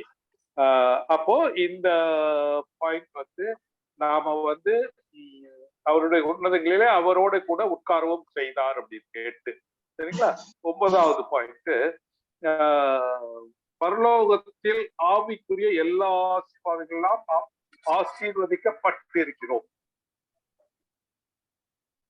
பரலோகத்துல ஆவிக்குரிய எல்லா ஆசீர்வாதங்களிலும் நாம் ஆசீர்வதிக்கப்பட்டிருக்கிறோம். எபேசியர் 1:3. நம்முடைய கர்த்தராகிய இயேசு கிறிஸ்துவின் பிதாவாகிய தேவனுக்கு ஸ்தோத்திரம். அவர் கிறிஸ்துவுக்குள் ஆவிக்குரிய சகல ஆசீர்வாதத்தினாலும் நம்மை ஆசீர்வதித்திருக்கிறார். ஆசீர்வதித்திருக்கிறார் அப்படின்னாக்கா அது ஒரு அர்த்தம். ஆசீர்வதிக்க போகிறார் அப்படின்னாக்கா அது வேற ஒரு அர்த்தம், இல்லைங்களா? ஆசீர்வதிக்க போகிறார் அப்படின்னாக்கா ஃபியூச்சர் டென்ஸ். ஆசீர்வதித்திருக்கிறார் அப்படின்னாக்கா ஏற்கனவே ஆசீர்வதிச்சிட்டார், இல்லையா? எங்க ஆசீர்வதிச்சிருக்கார் நம்மள? உன்னதங்களிலே. உன்னதங்களிலேனாக்கா in heavenly places, இல்லையா? என்ன மாதிரியான ஆசீர்வாதம் இது? சரீர ஆசீர்வாதமா இல்லாட்டி எவ்வளவு ஆசீர்வாதம் நமக்கு கொடுத்திருக்காரு? சகல ஆசீர்வாதத்தையும் கொடுத்திருக்காரு. சகல விதமான ஆவிக்குரிய சகல ஆசீர்வாதங்களும் நம்மள ஆசீர்வதிச்சிருக்காரு. எல்லாமே டன் டீல், எல்லாமே முடிஞ்சு போச்சு. அப்பாயின்மெண்ட் ஆர்டர் அடிச்சு நம்மள வந்து பர்மனன்ட் எம்ப்ளாயே கொடுத்துட்டார். இந்த இதுல சொன்னோம்னாக்கா அமெரிக்காவுக்கு போறதுக்கு கிரீன் கார்டு கொடுத்துட்டு சிட்டிசன்ஷிப்பே கொடுத்துட்டாங்கன்ற மாதிரி நம்மளுடைய குடியிருப்பே பரலோகம். குடியிருப்பே பரலோகம். நம்ம வந்து அவருக்குள்ள மறைத்து வைத்திருக்கிறாரு. நம்மளை ஸ்திரப்படுத்தி அபிஷேகப்படுத்தி ஆசீர்வதிச்சிருக்கிறாரு. எல்லாமே தண்டி. எவ்வளவு ஒரு பெரிய இந்த டைம்ல அப்படியே சேர்த்து நீங்க எக்ஸ்பிளைன் பண்ணா நல்லா இருக்கும்னு நினைக்கிறேன். பிலிப்பியன்ஸ் 4:19 பிலிப்பியர் 4 இங்க கீழே வருது 4:19 4:19 நம்ம எழுதி இருக்கோமா இங்க? இல்ல இதுல எழுதல, பட் அந்த வசனம் படிச்சீங்களே உங்களுக்கு, ஏன்னா நம்ம உன்னதத்துல இந்த பிளெஸிங்ஸ்ல இருக்கு இல்லையா? 4:19 வாசிங்க. என் தேவன் தம்முடைய ஐஸ்வரியத்தின் படி உங்கள் குறைவை எல்லாம் கிறிஸ்து இயேசுவுக்குள் மகிமையிலே நிறைவாக்குவார். இந்த ஓகே ஆக்சுவலா இது நான் மனசுல நினைச்சிட்டு இருந்தது. மற்றது நல்ல நீங்க அதான் இப்ப நீங்க இது தாட் சொன்ன உடனே மகிமையில் நிறைவேற்றுவார்னும் போது you can explain little more இத வச்சு. 4:19 இருந்தது. ஆமா 4:19 பிலிப்பியன்ஸ் 4:19. பிலிப்பியன்ஸ் 4:19. அதாவது யாராவது ஒருத்தர் இதனுடைய அர்த்தம் சொல்ல முடியுமா? ஒரு சின்ன முயற்சி பண்ணலாம். ஏன்னா இந்த வசனம் வந்து நம்ம நிறைய இது இருக்கும், என்னது வால் மவுண்டிங் இருக்கும், ப்ராமிஸ் கார்டுல இருக்கிறோம்,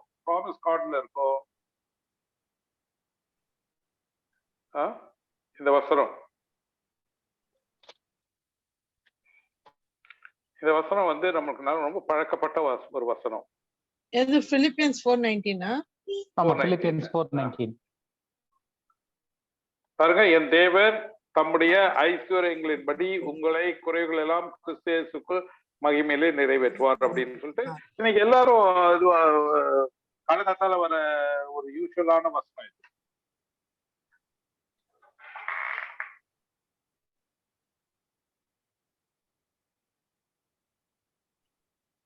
But my God shall supply all your need according to his riches in glory by Christ Jesus.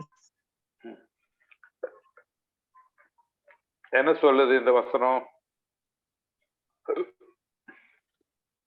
ஆண்டவர் நம்மள எல்லா தேவையுமே சந்திப்பாரு. சந்திப்பார். According to his riches. According to his riches. இல்லையா? சந்திக்கிறாரா?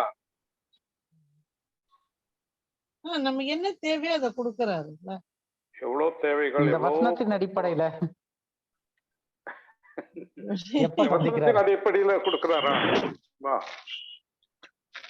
ஆக்சுவலா இவ்வளவு நாள் அந்த வசனத்தை ப்ராமிஸ் எல்லாம் வச்சு இது பண்ணும்போது நம்ம குறைவெல்லாம் ஆண்டவர் நிறைவாக்குவார் அப்படி. ஆனா இப்போ இந்த பாடி ஆஃப் கிரைஸ்ட் அத பத்தி படிச்ச உடனே நம்ம எவ்வளவோ குறைவுள்ளவர்கள் தான்.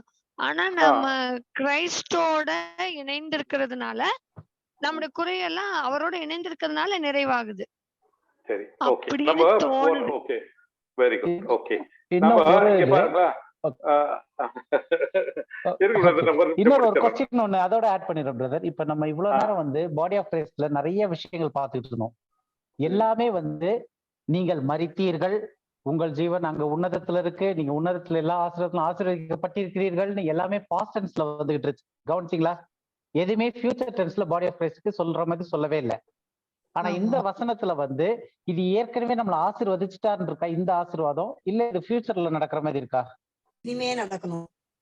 இனிமே ஆசீர்வதிப்பார், நிறைவாக்குவார். நிறைவாக்குவார் அது future tense first of all. அப்போ நிறைவாக்குவார்னு ஃபியூச்சர் டென்ஸ்ல இருக்கும்போது ஓகே பிரதர், நீங்க கேளுங்க. ஓகே ஓகே இல்லையா? அதான் நான் சொன்னேன். இங்க பாருங்க, இதுல எபேசியர் 1:3 வந்து எல்லா வித ஆசீர்வாதம் நம்மை ஆசீர்வதித்திருக்கிறார் அப்படின்னும் போது பாஸ்ட் டென்ஸ் முடிஞ்சு போச்சு. ஆனா இது நிறைவாக்குவார் அப்படின்னும் பொழுது என்ன அர்த்தம்? Future tense. எப்ப நிறைவாக்குவாரு? நம்ம மரித்த பிறகு மகிமையில எல்லாத்தையும் கொடுப்பாரு. அப்ப அந்த மகிமையை நம்ம எப்ப அடைவோம்? எப்ப நம்ம மகிமை அடைவோம்? இறந்த பிறகுதான். இறந்து உயிர்த்தெழுந்த பிற்பாடு. கொலோசியர் 3:4 கொலோசியர் 3:4 மகிமை அடைவோம் அப்படின்னு இருக்கு. 3:4 தேவநாயகர் அவர் வரும்போது நம்ம அவரோட கூட மகிமையில 3:4 வாசிக்க சொல்றோம். நம்முடைய ஜீவனாகிய கிறிஸ்து வெளிப்படும் போது நீங்களும் அவரோட கூட மகிமையிலே வெளிப்படுவீர்கள். மகிமையிலே வெளிப்படுவீர்கள் இல்லைங்களா? அந்த மகிமையிலே இந்த வார்த்தை ரொம்ப முக்கியமான வார்த்தை இல்லைங்களா? அதே மாதிரி இந்த இடத்துல எப்போ எல்லாத்தையும் தருவேன் அப்படிங்கிறாரு? மகிமையிலே இயேசுக்குள் மகிமையிலே நிறைவாக்குவார். இப்ப கிடையாது. தேவன் தம்முடைய ஐஸ்வர்யத்தின்படி, நம்முடைய ஐஸ்வர்யத்தின்படி இல்ல, அவர் எவ்வளவு பெரிய ஐஸ்வர்யவானோ அதன்படி. இப்ப நான் உங்களுக்கு வந்து யாருக்காவது ஒரு கிஃப்ட் கொடுக்கணும்னாக்கா எவ்வளவு என்னுடைய கெப்பாசிட்டி எவ்வளவு முடியும்? இன்னைக்கு போனா ஒரு 1000 ரூபாய் கொடுக்க முடியும். 10 கோடி ரூபாய்க்கு உங்களுக்கு கிஃப்ட் தர முடியுமா யாருக்காவது? நானு முடியாது. என்கிட்ட 6 கோடி கூட கிடையாது. 10 கோடி எங்க, 6 கோடி கூட கிடையாது என்கிட்ட. சரிங்களா? அப்போ என்னுடைய அக்கார்டிங் டு மை ரிச்சஸ் வந்து எனக்கு லிமிடேஷன் இருக்கு. ஆனா தேவன் தம்முடைய ஐஸ்வர்யத்தின்படி அக்கார்டிங் டு ஹிஸ் ரிச்சஸ் உங்களுக்கு குறைகளை எல்லாத்தையும், உங்களுடைய குறை இப்ப நான் உங்களுக்கு கிஃப்ட் கொடுக்கணும்னாக்கா உங்களுடைய குறைகளை எல்லாத்தையுமே நான் என்னால் நிறைவேற்ற முடியாது. ஒரு 1000 ரூபாய் ஏதோ ஒரு கல்யாணத்துக்கோ இல்ல வேற எதுக்கோ பர்த்டேக்கோ ஏதோ ஒரு 1000 ரூபாய் கொடுக்க முடியும் இல்லைங்களா? அவ்வளவுதான் என்னுடைய கெப்பாசிட்டி. அப்போ தேவன் தம்முடைய அவருடைய ஐஸ்வர்யத்தின்படி உங்களுடைய குறைகளை எல்லாம் கிறிஸ்துவுக்குள் மகிமையிலே நிறைவேற்றுவார். இப்ப கிடையாது. அப்போ இந்த வசனம் வந்து எப்ப குறித்து சொல்றது? நம்ம மகிமை அடைஞ்சப்போ கொடுத்து சொல்றது இல்லையா? நம்ம மகிமை அடைந்த பிற்பாடு நமக்கு எந்தவித ஒரு குறைவும் இருக்காது. ஓகே, அடுத்த பாயிண்ட் பிரதர். அடுத்தது இதோட சேர்த்து அப்படியே ஒண்ணு. இப்ப இந்த வசனத்தை நம்ம பார்த்தோம், மகிமையிலே நிறைவாக்குவார்ன்ட்டு. என்னுடைய குறைவுகளை எல்லாம் கிறிஸ்து இயேசுக்குள் மகிமையிலே நிறைவாக்குவார். இப்ப மகிமையில போன பிறகு நமக்கு அங்க பண தேவை இருக்கா? இல்ல. அப்ப அங்க நிறைவாக்குவார்னு சொன்னது பினான்சியலா ஏதாவது பத்தி சொல்லியிருக்காரா? இல்ல. இல்ல. அப்ப மகிமையில நமக்கு என்ன தேவைப்படுதோ அது பூரணமாய் இருக்குன்றதுதான். அப்ப இந்த மண்ணான விஷயங்கள் நம்ம இங்க என்னெல்லாம் பாக்குறோமோ, என்னெல்லாம் ஸ்கேர்சிட்டியோ, அதுக்கு இந்த வசனத்தை எடுத்து பேசுறோம் நம்ம. என் தேவன் தம்முடைய ஐஸ்வர்யத்தின்படினா அவரு ஏதோ தங்க கட்டி கட்டியா வச்சிருக்க மாதிரி ஐஸ்வர்யத்தின்படி உங்கள் குறைவுகள் எல்லாம்னா இன்னைக்கு நமக்கு இருக்கிற பண கஷ்டம், இந்த தேவைகள் எல்லாம் இயேசு கிறிஸ்துவுக்குள் மகிமையில நிறைவாக்குவார்னா அங்க போனோடனே நமக்கு அப்படியே ரிச்சா தங்கமும் பணமும் வைரமும் கிடைக்க போகுதுன்ற மாதிரி ஒரு கான்செப்ட் வந்துருது இந்த வசனத்தை படிக்கும்போது. ஆனா இதனுடைய உண்மையான அர்த்தம், மகிமையில போன பிறகு நம்மளுடைய குறைவுகள், இந்த பூமியில என்னென்ன குறைவுகள் நமக்கு இருந்துச்சோ, அதாவது ஆவிக்குரிய இதுல, ஏன்னா இது வந்து to the body of Christ சொல்லிட்டு இருக்காது. நம்ம மகிமையில அவரோடு கூட அடையும் போது நம்ம வந்து இப்ப பூரண மனுஷர்களா இல்ல, we are not saints. இந்த தலையில ஒளிவட்டம் போட்டுக்கிட்டு அப்படியே இயேசு கிறிஸ்துவனுடைய நீதி நம்ம மீது வைக்கப்பட்டாலும், நம்ம நீதிமான் ஆக்கப்பட்டாலும் நமக்குள்ள கோபம், வைராக்கியம், வஞ்சனை, வெறுப்பு, கசப்பு, எல்லா விதமான பண்புகளும் உள்ள இருக்கு. அப்ப இதெல்லாம் குறை உள்ளது தேவனுடைய சமூகத்துல பார்க்கும்போது நம்மளுடைய குறைகள். அது அந்த குறைகளை கிறிஸ்து இயேசுவுக்குள் மகிமையில அவருடைய ஐஸ்வர்யத்தினால நிறைவேற்றுவார். அப்ப அங்க மகிமையில போகும்போது அங்க என்ன நமக்கு தேவை இருக்கிறது? அப்ப அங்க அன்பே பிரதானமானது. The love is everything. தேவனுடைய அன்பு. நம்ம வந்து அன்பில் குறை இல்லாதவர்களும் பழுதற்றமான்னு இருக்கிறதுக்குன்னு எபேசியர் 1வது அதிகாரத்துல வரும் தேவனுக்கு முன்னாடி. அப்ப டோட்டலா வந்து அந்த இப்ப இருக்கிற அந்த கிரீடு, கோபம், பொறாமை, வஞ்சக, இது எல்லா ஆட்டிடியூட்ஸும் வந்து குறை உள்ளது. ஸோ இப்ப நம்மளுடைய குறைவுகள் நிறைய இருக்கு. அது எல்லாத்தையும் எப்ப அது நிறைவுனா அதனுடைய ஃபுல்ஃபில்மெண்ட், அதாவது அது நமக்கு கோவம் வந்துன்னா நம்ம குறைவுள்ள மனுஷன். அப்ப நிறைவானோம்னா நம்ம எந்த சூழ்நிலும் கோவப்படாம பவுல் சொல்ற மாதிரி மனரமயமா இருக்க கற்றுக்கொண்டேன்னு. அப்ப அந்த ஒரு ஆட்டிடியூட் அது வந்து நமக்கு இங்க வர்றது வந்து ஒரு நாள் வரும், அடுத்த நாள் போயிடும், ஒரு நாள் வரும், அடுத்த நாள் போயிடும். ஸோ மகிமையில நிறைவாக்குவார்னும் போது அதுக்கப்புறம் நமக்கு திடீர்னு கோவம் வர்றது, பொறாம வர்றது, கசப்பு, ஒருத்தரை பத்தி நினைக்கும் போது கசப்பு வர்றது, இந்த காரியங்கள் மகிமையில வராது. ஸோ அதுதான் வந்து தேவனுடைய ரிச்னஸ்னால நம்ம நிரப்புறது. இது வந்து சும்மா ஏதோ இந்த நமக்கு நம்மளுடைய இந்த காலத்துல இப்ப இருக்கிற தேவையை வந்து நம்ம கஷ்டப்பட்டுக்கிட்டு இருந்தா பரலோகத்துக்கு போனோம்னு நமக்கு பெரிய பங்களா கட்டி வச்சிருக்காருன்ட்டுன்னு அந்த மாதிரியான ஒரு கான்செப்டை வந்து நமக்கு அப்படி ஊட்டிட்டாங்க. ஏறக்குறைய ஆயிரக்கணக்கான வருஷமா இந்த வசனத்தை படிச்சு அந்த மாதிரி ஒரு அர்த்தத்தை கொடுத்தாங்க. அப்ப இது வசனம் தெளிவா சொல்லுது, இது எப்ப நிறைவேற்ற போறாரு? மகிமையில. எதை நிறைவேற்ற போறாரு? இப்ப நமக்கு இருக்கிற குறைவுகள் அங்க குறைவா இருக்காது, அதெல்லாம் பூரணப்பட்டிருக்கும். அப்ப நம்ம ஒரு பூரண மனிதனாக பாடி ஆஃப் கிரைஸ்ட்ல வந்து we will be perfect in the sight of the God in the glory. மகிமையில நம்ம பூரணப்பட்டவர்களா, குறை இல்லாதவர்களா நிறுத்துறதுக்கு தேவன் தம்முடைய ஐஸ்வர்யத்துல இருந்து எடுத்து நம்மளை நிறைவாக்கிடுவாரு. ஏன்னா இது நம்மளால முடியக்கூடியது கிடையாது. இதுதான் இந்த வசனத்தோட அர்த்தம். அந்த பிளஸிங்ஸ் அதுதான் வந்து ஆவிக்குரிய சகல ஆசீர்வாதத்தினாலும் உன்னதத்துல நம்மளை நிரப்பி இருக்கிறாரு அப்படின்னும் போது, ஆசீர்வதிச்சிருக்கிறாருன்னும் போது, ஆவிக்குரிய சகல ஆசீர்வாதம் போது அது எந்த மெட்டீரியல் பிளஸிங்ஸும் அதுல சேராது. இது வந்து மெட்டீரியல் பிளஸிங்ஸ் எல்லாமே இந்த பூமிக்குரியது, அங்க வந்து மெட்டீரியல் பிளஸிங்ஸே கிடையாது. அப்ப ஆவிக்குரிய சகல ஆசீர்வாதமும் உன்னதத்துல நிறைவேற்றிருக்காருன்னும் போது இந்த வசனம் வந்து அதுக்கு கோரிலேட்டா போகுது, அதோட சேர்ந்து போற வசனம். உன்னதத்துல நம்ம மகிமை அடையும் போது நம்மளோட இந்த குறைவுகளை எல்லாத்தையும் கிறிஸ்து வந்து அவருடைய காரியத்தினால அதை நிறைவாக்கி we will be perfect body of Christ. அப்ப இப்ப நம்ம வந்து கோவப்படுறோம், வைக்கிறோம், எல்லாம் செய்யறோம், இதோட அப்படியே பரலோகத்துக்கு போனா எப்படி, இதோட அப்படியே பரலோகத்துக்கு போனா சுபாவம் மாறல அப்படின்வாங்க. அந்த சுபாவம் இங்க ரொம்ப மாறாது. ஏன்னா நம்ம வாழறது பாவ பூமியில. பவுலே சொல்றாரு, என்னுடைய சரீரத்துல ஒரு போராட்டம் இருக்கு, நான் நல்லது செய்யணும்னு நினைக்கிறேன், என்னுடைய சரீரம் முடிய மாட்டேங்குது, பாவம் என் சரீரத்துல வாசமா இருக்குன்றாரு. ஏன்னா நம்ம இன்னும் மறிக்கல. இதே மாம்ச சரீரத்துல இந்த ஆதாம் பாவத்தினால வந்து அதே சரீரத்துல தான் நம்ம இருப்போம். அப்ப அந்த போராட்டம் இருக்கு, பரலோகத்துல போராட்டம் இருக்க போறது. ஏன்னா அங்க மகிமை அடைந்த சரீரத்துல நம்ம மகிமையில போகும்போது இந்த குணாதிசயங்கள் இதெல்லாமே வந்து ஒளிந்து போய், இந்த குறை உள்ளதெல்லாம் ஒளிந்து போய் நிறைவானது வந்து பூரண மனிதர்களா வந்து நிற்போம். அதான் என்னுடைய ஒரு கான்டெக்ஸ்டல் மீனிங். அது ஓகே. 10வது இது கடைசி பாயிண்ட் படிச்சுட்டு இன்னும் ஒரு தடவை நம்ம ரிவ்யூ பண்ணலாம். அந்த 10 பாயிண்டையும் ரிவ்யூ பண்ணலாம். 10வது பாயிண்ட் வந்து தேவன் நமக்கு வந்து பயமுள்ள ஆவியை கொடுக்கல, மாறாக பலனும் அன்பும் தெளிந்த புத்தியின் ஆவியும் கொடுத்திருக்கிறார் அப்படின்னு. 2 தீமோத்தேயு 1:7. தேவன் நமக்கு பயமுள்ள ஆவியை கொடாமல் பலமும் அன்பும் தெளிந்த புத்தியும் உள்ள ஆவியையே கொடுத்திருக்கிறார். அப்போ நம்ம கிறிஸ்துவுக்குள்ள இருக்கும் பொழுது நமக்கு பலன் இருக்கு, ஆவிக்குரிய பலன் இருக்கு. சரீர பலன இல்லைனாலும் ஆவிக்குரிய பலன். எந்த வித ஒரு காரியத்தையோ, எந்த விதமான ஒரு சோதனையையும், எந்த விதமான ஒரு துக்கமையும், எந்த விதமான ஆவிக்குரிய போராட்டத்தையும் தாங்குகிற பலனை நமக்கு கொடுத்திருக்கிறாரு, அன்பை கொடுத்திருக்கிறாரு. 2வது 3வது தெளிந்த புத்தியை கொடுத்திருக்கிறாரு இல்லையா? இன்றைக்கு நிறைய பேர்கிட்ட பேசும்பொழுது நீங்க கவனிச்சிருக்கீங்களா, ஒரே குழப்பமா இருக்கு, ரொம்ப கன்ஃபியூஷனா இருக்கு அப்படின்வா இல்லைங்களா?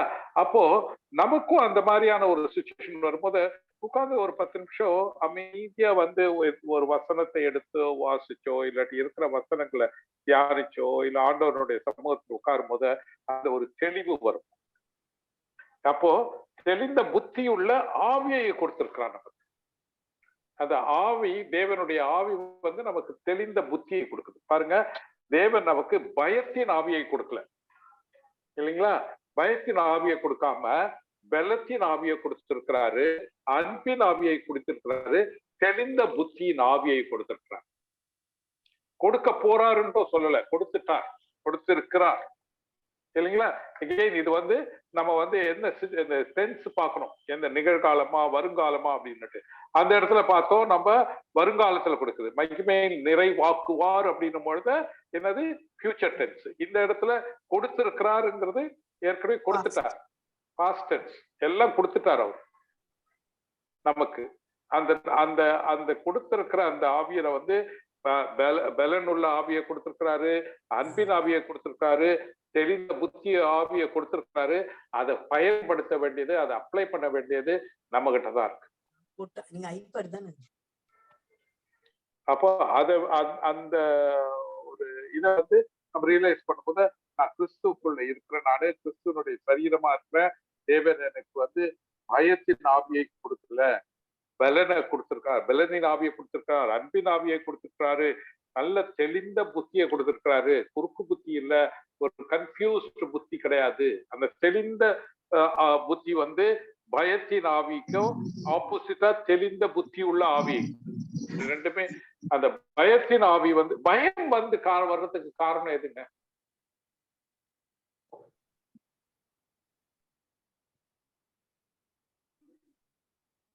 பயம் எதனால வருது தெரியுங்களா? ஆண்டவர் மேல விசுவாசம் இல்லாம இருக்கு. விசுவாசம் இல்லைன்னாக்கா பயம் வரும். ஒரு அம்மாவும் ஒரு சின்ன குழந்தையும் கடத்தருக்கு போயிட்டு இருக்காங்க. ஒரு மாடு மிரண்டு ஓடியாருது.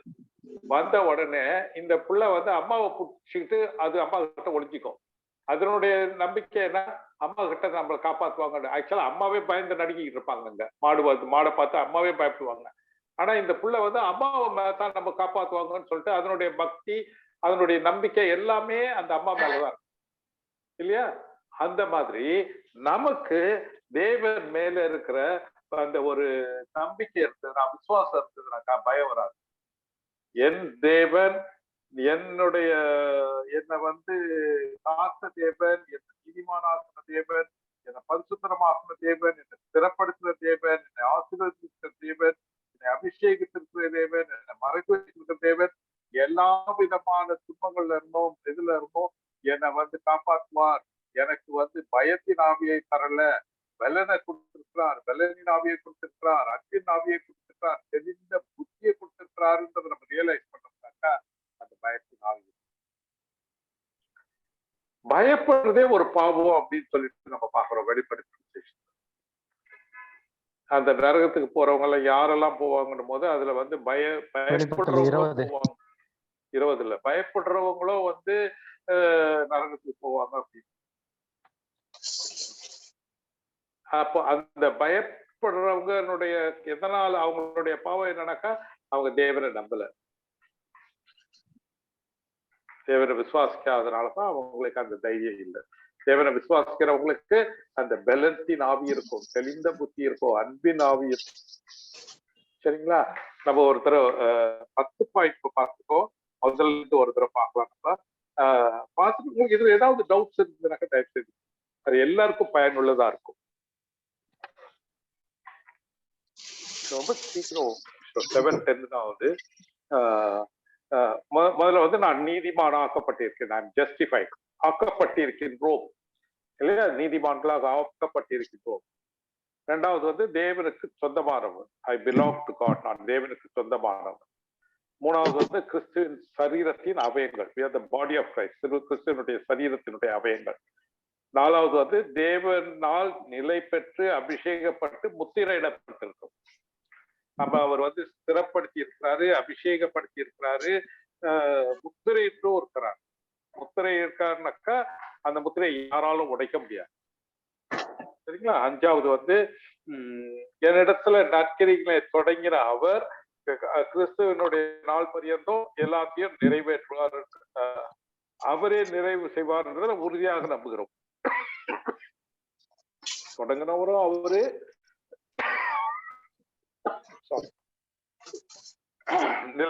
கிறிஸ்துவின் நாள் பரியந்தம் நிறைவேற்றுவார் என்றதும் அவர்தான்றதை நம்ம உறுதியாக நம்புறோம். அநேக நேரத்தில் நம்ம நம்புறது இல்லை. அதனாலதான் அவர் வந்து நாம நம்புறோம் அப்படின்னு சொல்றாங்க. சரிங்களா?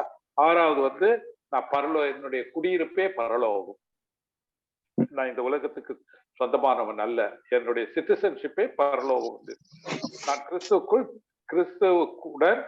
கிறிஸ்துவோடு கூட தேவனுக்குள் மறைந்திருக்கிறேன். ஏன்னா நான் வந்து தேவனுடைய சரீரம், கிறிஸ்துவனுடைய சரீரம். நான் பொசிஷனல்லி இப்ப கிறிஸ்துவனோட கூட தேவனுக்குள் மறைக்கப்பட்டு வைத்திருக்கிறேன். செக்யூர்டா இருக்கிறேன். அந்த ஒரு இதுல வந்து லாக்கர்ல போட்டு மூடி வச்சிருக்காங்க. சரிங்களா? எட்டாவது வந்து கிறிஸ்துவனுடனே உன்னதத்துல உட்கார்ந்துருக்கிறேன். நான் seated in the heavenly places அப்படின்னு உட்கார்ந்து இருக்கிறேன். உட்கார போறேன் இல்லை, ஏற்கனவே டன் டீல். 9வது வந்து பரலோகத்தில் ஆவிக்குரிய எல்லா ஆசீர்வாதங்களும் நான் ஆசீர்வதிக்கப்பட்டிருக்கேன். பரலோகத்துல ஆவிக்குரிய ஆசீர்வாதங்கள் எல்லாம் சரீரபூர்வமான ஆசீர்வாதங்கள் அல்ல, ஆவிக்குரிய ஆசீர்வாதங்கள் எல்லாத்துலயும் ஆசீர்வதிக்கப்பட்டிருக்கு பரலோகத்துல. சரிங்களா? 1:3 நம்முடைய கர்த்தராகிய இயேசு கிறிஸ்து பிதாவாகிய தேவனுக்கு ஸ்தோத்திரம். அவர் கிறிஸ்துவுக்குள் உன்னதங்களிலே ஆவிக்குரிய ஆசீர்வாதங்களால் நம்மை ஆசீர்வதித்திருக்கிறார். இன்னொன்னு பார்த்தோம் வந்து நம்மளுடைய தேவைகளை எல்லாம் அங்க பூர்த்தி செய்வார் அப்படின்னு, மகிமையிலே தேவைகளை பூர்த்தி செய்வார் அப்படின்னு இல்லைங்களா? பிலிப்பியர் 4:19 தேவன் தம்முடைய ஐஸ்வர்யத்தின்படி உங்கள் குறைகளை எல்லாம் கிறிஸ்து இயேசுக்குள் மகிமையிலே நிறைவேற்றுவார். நம்ம தெரிஞ்ச இந்த உலகத்துல இருக்க குறைகளை எல்லாவற்றையும் இது வந்து பணம், மற்றபடி சொத்து, அப்புறமா இந்த இது பதவி, இந்த இதுக்கான காரியங்கள் இல்லை. தவறாக இத வந்து இந்த சரீரபூர்வமான ஐஸ்வர்யங்களை பத்தியோ இந்த ஆசீர்வாதங்களை பத்தியோ அதுக்காக பயன்படுத்துறாரு. ஆனா இது வந்து அதற்குரிய காரியங்கள் கிடையாது. சரிங்களா? ஓகே. 10வது வந்து நமக்கு வந்து பயத்தின் ஆவியை தராமல் பெலனின் ஆவியை கொடுத்திருக்காரு, அன்பின் ஆவியை கொடுத்திருக்கிறாரு, தெளிந்த புத்தியின் ஆவியை கொடுத்திருக்கிறாரு. அதனால நம்ம வந்து கன்ஃபியூஷன் ஆக வேண்டாம், பயப்பட வேண்டாம். நமக்கு வந்து அந்த அன்பின் ஆவியை கொடுத்திருக்கிற வந்து அந்த அன்பின் ஆவியை வந்து நம்ம வந்து எக்ஸசைஸ் பண்ணணும். அதுதான் பெரிய பிரச்சனை இன்னைக்கு உலகத்துல எல்லாம், எனக்கும் சேர்த்து. அந்த அன்பின் ஆவியை வந்து எக்ஸசைஸ் பண்ண வர்றதுலதான் நமக்கு வந்து பெரிய தடுமாற்றம் வரும். அதுக்கு தேவன்கிட்ட வந்து கேட்கும் போது அவர் உதவி செய்வார். சரிங்களா? ஏதாவது வேற ஏதாவது டவுட்ஸ் இருக்குன்னா கேளுங்க. நம்ம அடுத்த வாரத்துல வந்து இன்னும் ஒரு 9 பாயிண்ட் இருக்கு. அந்த 9 பாயிண்ட வந்து ரிவ்யூ பண்ணுவோம். ரிவ்யூ பண்ணிட்ட பிற்பாடு அந்த ரைட் டிவிஷன் டூல்ஸ் வரும்பொழுது காரியங்களுக்கான பதிலும் அது வரும். ஏன்னாக்கா அது முதல்ல யூதர் யாரு வந்து நம்ம வந்து ரொம்ப தெளிவா புரிஞ்சுக்கணும். யூதர்கள்ல வந்து ஃபர்ஸ்ட் யாரு அந்த ஃபர்ஸ்ட் யூதரு, அது எந்த இடத்துல அந்த ஹீப்ரூன்ற வார்த்தை எந்த இதுல இருந்து வருது, எபேருங்கிற ஒருத்தருடைய சந்ததியில இருந்து வருது. அதுக்கப்புறம் தேவன் வந்து ஆபிரகாம் தெரிந்தெடுத்து கொண்டதுனால அந்த ஹீப்ரூன்ற வார்த்தைக்கு என்ன அர்த்தம் அப்படின்னு மெசபடோமியா யூப்ரட்டிஸ் அந்த ஆத்துக்கு அந்த பக்கத்துல இருந்து வந்தவருக்கு தான் வந்து ஆத்த கடந்து வந்தவருக்கு தான் வந்து ஹீப்ரூன்ற அந்த பேர் வருதுன்ற காரியங்களை தான் வேதத்துல இருந்து வாசிப்போம். அதுல இருந்து எப்படி வந்து லிட்டில் ஃபிளாக்ன்றவங்க வராங்க, அவங்களுடைய டெஸ்டினேஷன், அவங்களுடைய டெஸ்டினேஷன் இலக்கு முடிவு வந்து பரலோகம் கிடையாது. ஏன்னா அந்த ஆண்டவர் வந்து ஜெபத்துல சொல்லிக் கொடுக்கும்போதே சொல்றாரு, பரலோகத்தில் இருக்கிற எங்கள் பிதாவே உம்முடைய நாமம் பரிசுத்தப்படுவதாக, உம்முடைய ராஜ்யம் வருக, உம்முடைய சித்தம் பரலோகத்தில் செய்யப்படுவது போல இந்த பூலோகத்திலும் உம்முடைய சித்தம் செய்யப்படுவதாக சொல்லி ஜெபிக்க கற்றுக் கொடுக்குறாங்க. ஏன்னா பரலோக ராஜ்யம் இந்த பூலோகத்துலதான் இருக்கும். பரலோகம் நம்ம உடனே அந்த நம்ம ராஜ்யமும் அங்கதான் இருக்கும் அப்படின்னும், தேவனுடைய ராஜ்யம் அப்படின்னாக்கா வந்து தேவனுடைய kingdom of God, kingdom of Christ, kingdom of heaven சொல்லிட்டு இந்த பலவிதமான பதங்கள் இருக்கு. இந்த பதங்களினுடைய அர்த்தம் என்னன்றத வந்து படிச்சு புரிஞ்சுக்கிறோம். அதை புரிஞ்சுக்கிட்டாதான் இந்த காரியங்கள் எல்லாம் நமக்கு வந்து தெளிவா புரியும். இது படிக்க படிக்க இன்னும் ஒரு தடவை நீங்க வந்து இந்த சுவிசேஷங்களையோ ஒரு நிருபங்களையோ வாசிக்கும் போல ஒரு புது புரிதல் வரும், ஒரு தெளிவு வரும். பல விஷயங்கள்ல சுவிசேஷங்கள்ல சொல்லப்பட்டிருக்கிறதுக்கும் பவுலினுடைய நிருபங்களுக்கும் மாறுபாடு வரும், கான்ட்ராஸ்ட் வரும். கிட்டத்தட்ட ஒரு 70 வித்தியாசங்கள் வந்து 100க்கு மேல கான்ட்ரடிக்ஷனுக்கு என்ன சொல்றது, முரண்பாடுகளை வந்து எடுத்து வச்சிருக்கோம். ஆனா அது முரண்பாடுகள் கிடையாது. ஆனா பார்த்தோம்னாக்கா இந்த இடத்துல ஆண்டவர் வந்து ஒரு மாதிரி சொல்லி இருக்கிறாரு, இப்ப பவுல் இந்த இடத்துல வேற மாதிரி சொல்லியிருப்பாங்க. அந்த முரண்பாடுகள் இருக்கிற மாதிரி இருக்கும். ஆனா ஆண்டவர் சொன்னது வந்து லிட்டில் ஃபிளாக்க்கும் யூதர்களுக்கும், பவுல் சொல்றது வந்து பாடி ஆஃப் கிரைஸ்ட். அப்போ இந்த காரியங்களை புரியும் போதுதான் தெளிவு வரும். அந்த தெளிவு வரும்போது ஆண்டவர் நமக்கு இப்பெல்லாம் ஒரு இது பண்ணி வச்சிருக்கிறாரே அவரை குறித்த ஒரு புரிதல் வரும்போது அவர் மேல இருக்கிற அன்பு அதிகரிக்கும். இப்ப பாருங்களேன், நம்ம கிறிஸ்துக்குள் நம்ம யாருன்றத வந்து இவ்வளவு ஒரு 10 பாயிண்ட் பார்க்கும் போதே நமக்கு ஒரு ஒரு தெளிவு வருதுங்களா? இந்த வசனங்கள் எல்லாமே புதுசாக எடுக்கப்பட்ட வசனங்கள் அல்ல, எல்லாமே புதிய ஏற்பாட்டுல இருந்து நம்ம எல்லாம் அனுதினமும் வாசிக்கிற வசனங்கள் தான். ஒண்ணு கூட ஏதோ ஒரு புதுசா எடுக்கப்பட்ட வசனங்கள் கிடையாது. ஈவன் யோபுல இருந்து எடுத்த வசனம் கூட ஜெஸ்டி சொன்னாங்க, அடிக்கடி அவங்க ப்ரீச் பண்றது கேட்டிருக்கேன் நானு அப்படின்னா, அதுவும் ஃபெமிலியரான வசனங்கள் தான் எல்லாமே. ஆனா இதனுடைய ஒரு புரியும் போது, இதனுடைய விளக்கத்தை அந்த கான்டெக்ட்ல படிக்கும் போது அதனுடைய ஆழம் புரியுது. கிறிஸ்துக்குள் நான் யார், எனக்கு கொடுக்கப்பட்டிருக்கிற அந்த ஒரு பொசிஷன் என்ன, எப்பேற்பட்ட ஒரு உன்னதமான இடத்துல என்ன தேவன் வச்சிருக்கிறார், அந்த பதவியை அடையிறதுக்கு, அந்த பொசிஷன் அடையிறதுக்கு நான் என்ன பண்ணேன்? ஒண்ணுமே கிடையாது. அப்போ என்ன தகுதியே இல்லாத என்ன தகுதிப்படுத்தி வச்சிருக்கிறார். இதுல நான் பெருமை பாராட்டுறதுக்கு என்னுள்ள நான் தான் பண்ணேன்னு பெருமை பாராட்டுறதுக்கு என்னது இருக்கு? அது இங்கிலீஷ்ல ரொம்ப அருமையா சொல்லுவாங்க, not because of what I am but in spite of what I ஆம்.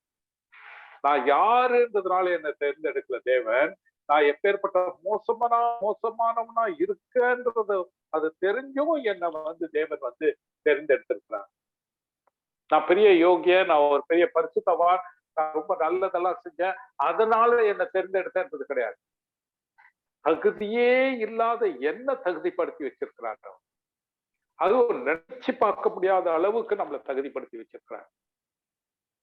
எப்ப தகுதிப்படுத்தி இருக்கிறார்னா, எப்ப நம்மளை தேர்ந்தெடுத்திருக்கிறாருனாக்கா உலகம் தோற்றத்துக்கு முன்பாகவே, ஆதாம் ஏவாளை படைக்கிறதுக்கு முன்பாகவே நம்மளை வந்து தேர்ந்தெடுத்துட்டார். எப்பேற்பட்ட ஒரு உன்னதமான காரியம்.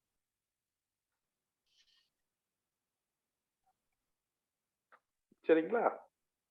ஏதாவது குவெஸ்டின் இருக்குதுங்களா?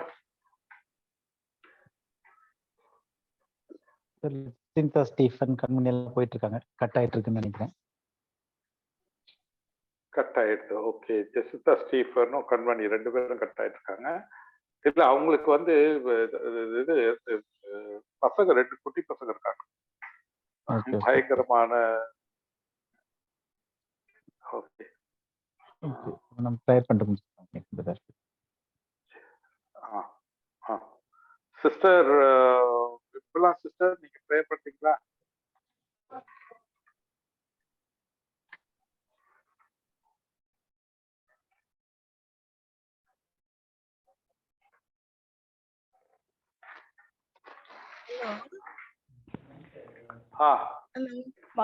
மகா கிருபை நிரப்பமுள்ள எங்கள் அன்பின் பரலோக பிதாவை துதிக்கிற ஸ்தோத்திரிக்கிற ஆண்டவரே, இந்த வேலையில கூட ஆண்டவரே உமது சத்தியத்தை நாங்கள் புரிந்து கொள்ளவும் ஆண்டவரே அதை லைஃப்ல அபியாசப்படுத்தவும் எங்களுக்கு நீங்க உதவி செய்ய முடியாது ஜெபிக்கிற ஆண்டவரே. எங்களின் நீர் நற்கிரியை தொடங்கினவர், அதை இயேசு கிறிஸ்துவின் நாள் பரியந்தம் அதை நடத்த நீர் வல்லவராய் இருக்கிறதற்காக நன்றி ஆண்டவரே. துதிக்கிற ஸ்தோத்திரிக்கிற ஆண்டவரே, தொடங்கினவர் நீங்க தான் ஆண்டவரே. அதே மாதிரி நீங்க எங்களை முழுவதுமாக நடத்துவதற்கும் நீங்க வல்லவராய் இருக்கிறதற்காக நன்றி ஆண்டவரே. நீங்க இல்லைன்னா நாங்க ஒன்றுமே இல்லை ஆண்டவரே. நீர் எங்களில் நீர் மகிமைப்படும்படியா ஜெபிக்கிற ஆண்டவரே. தேவ அன்பை நாங்கள் பிரதிபலிக்கவும் ஆண்டவரே, உமக்குள்ளாக வாழ்ந்து ஆண்டவரை கழிவுறுவதற்கு எந்தவன் நீங்க உதவி செய்யும்படியா ஜெபிக்கிற ஆண்டவரே. தேவ அன்பு சமாதானமும் எங்களை ஆட்கொண்டு வழிநடத்தும்படியா ஜெபிக்கிற ஆண்டவரே. நீங்க தாமே ஆண்டவரே எங்களுக்கு உமது கிருபையை நீங்க தந்து வழிநடத்தும்படியா ஜெபிக்கிற ஆண்டவரே. நீங்கள் எங்கள் வாசமா இல்லாத பட்சத்துல நாங்க ஒன்றுமே இல்லை ஆண்டவரே. நீங்க தாமே எங்களை வழி நடத்தி ஆண்டவரே ஆற்றி தேற்றுப்படியா ஜெபிக்கிற ஆண்டவரே.